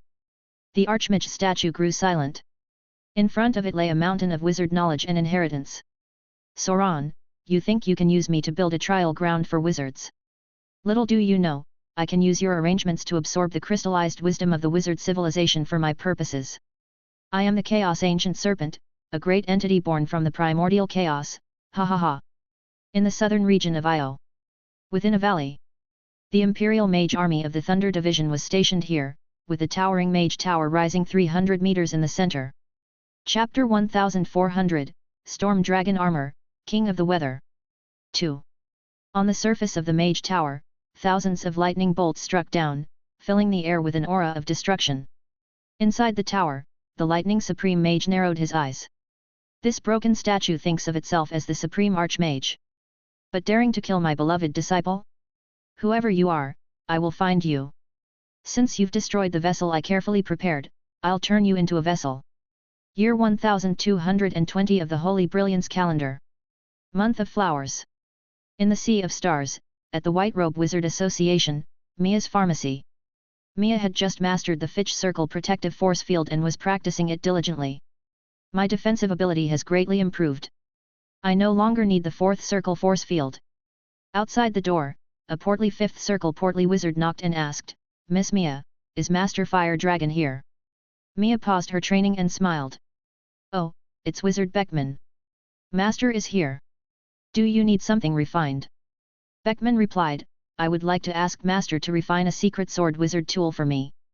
Mia said apologetically, Master's schedule is too full lately. You might need to return to the wizard world. Beckman continued, my reward is an Earth-grade oddity. Mia smiled. I see. I'll take you to Master. Come with me. Beckman was delighted. As expected, nothing in this world was impossible, just a matter of paying more. On the way to Fire Dragon Island, Mia casually asked, why the sudden interest in refining a secret sword wizard tool? Beckman smiled. Haven't you heard of the Death's Blade, Victor? Mia shook her head and asked, I've only been in seclusion for a few months. Did something major happen outside? Beckman said, not long ago, Lightning Supreme Mage's beloved disciple, Archmage Myriad Thunder, led 10 Archmages and 1,000 wizard team to conquer Great Deer City in the north. Just as they were about to take the city, guess what happened? Mia asked, what happened? Tell me quickly. Beckman exclaimed, just as Great Deer City was on the verge of falling. A purple ray of light instantly killed Myriad Thunder and dozens of wizards, destroyed the Empire's airship, and then disappeared. That purple light was Victor's secret sword. After this battle, Death's Blade, Victor became famous and shot straight into the top 10 of the Empire's bounty list. He surpassed figures like Undead Dragon Demon and Gonduf, and even the deceased Fire Dragon Destroyer's bounty couldn't compare to Victor's. It's said that he created the flying secret sword technique, which boasts unparalleled killing power and can even sever a head from dozens of miles away. It's impossible to defend against. Mia's mouth fell open in disbelief. What? Taking someone's head from dozens of miles away? How is that possible? Could this flying secret sword technique be a curse technique? On the surface, it seems like a sword attack, but could it be a death curse? Or is that secret sword some sort of exotic treasure? Aside from curses or exotic treasures, she couldn't fathom how a Fifth Circle wizard could kill a peer from such a distance. This should be the domain of primordial soul experts. Even though wizards were known for their long-range spells, that was relative to melee classes. Typically, battles between Fifth Circle wizards were confined to a radius of about 10 miles. Otherwise, even if a spell could reach further, its power diminished with distance, making it nearly impossible to kill an opponent of the same realm from afar. To kill a peak Fifth Circle expert like Myriad Thunder from dozens of miles away was even more incredible. Myriad Thunder's protective force field, Dharma artifacts, and other defenses were all top tier. Beckman said, it shouldn't be a curse. It's a real sword that kills. As for whether it's an exotic treasure, I don't know. Many Fifth Circle wizards have begun researching how to use secret swords and spells for long-distance attacks. Mia sighed inwardly. To think there's such a prodigious talent in this world. I wonder if Lord Ace can achieve something like this. In comparison, as a Fifth Circle wizard herself, she felt quite mediocre.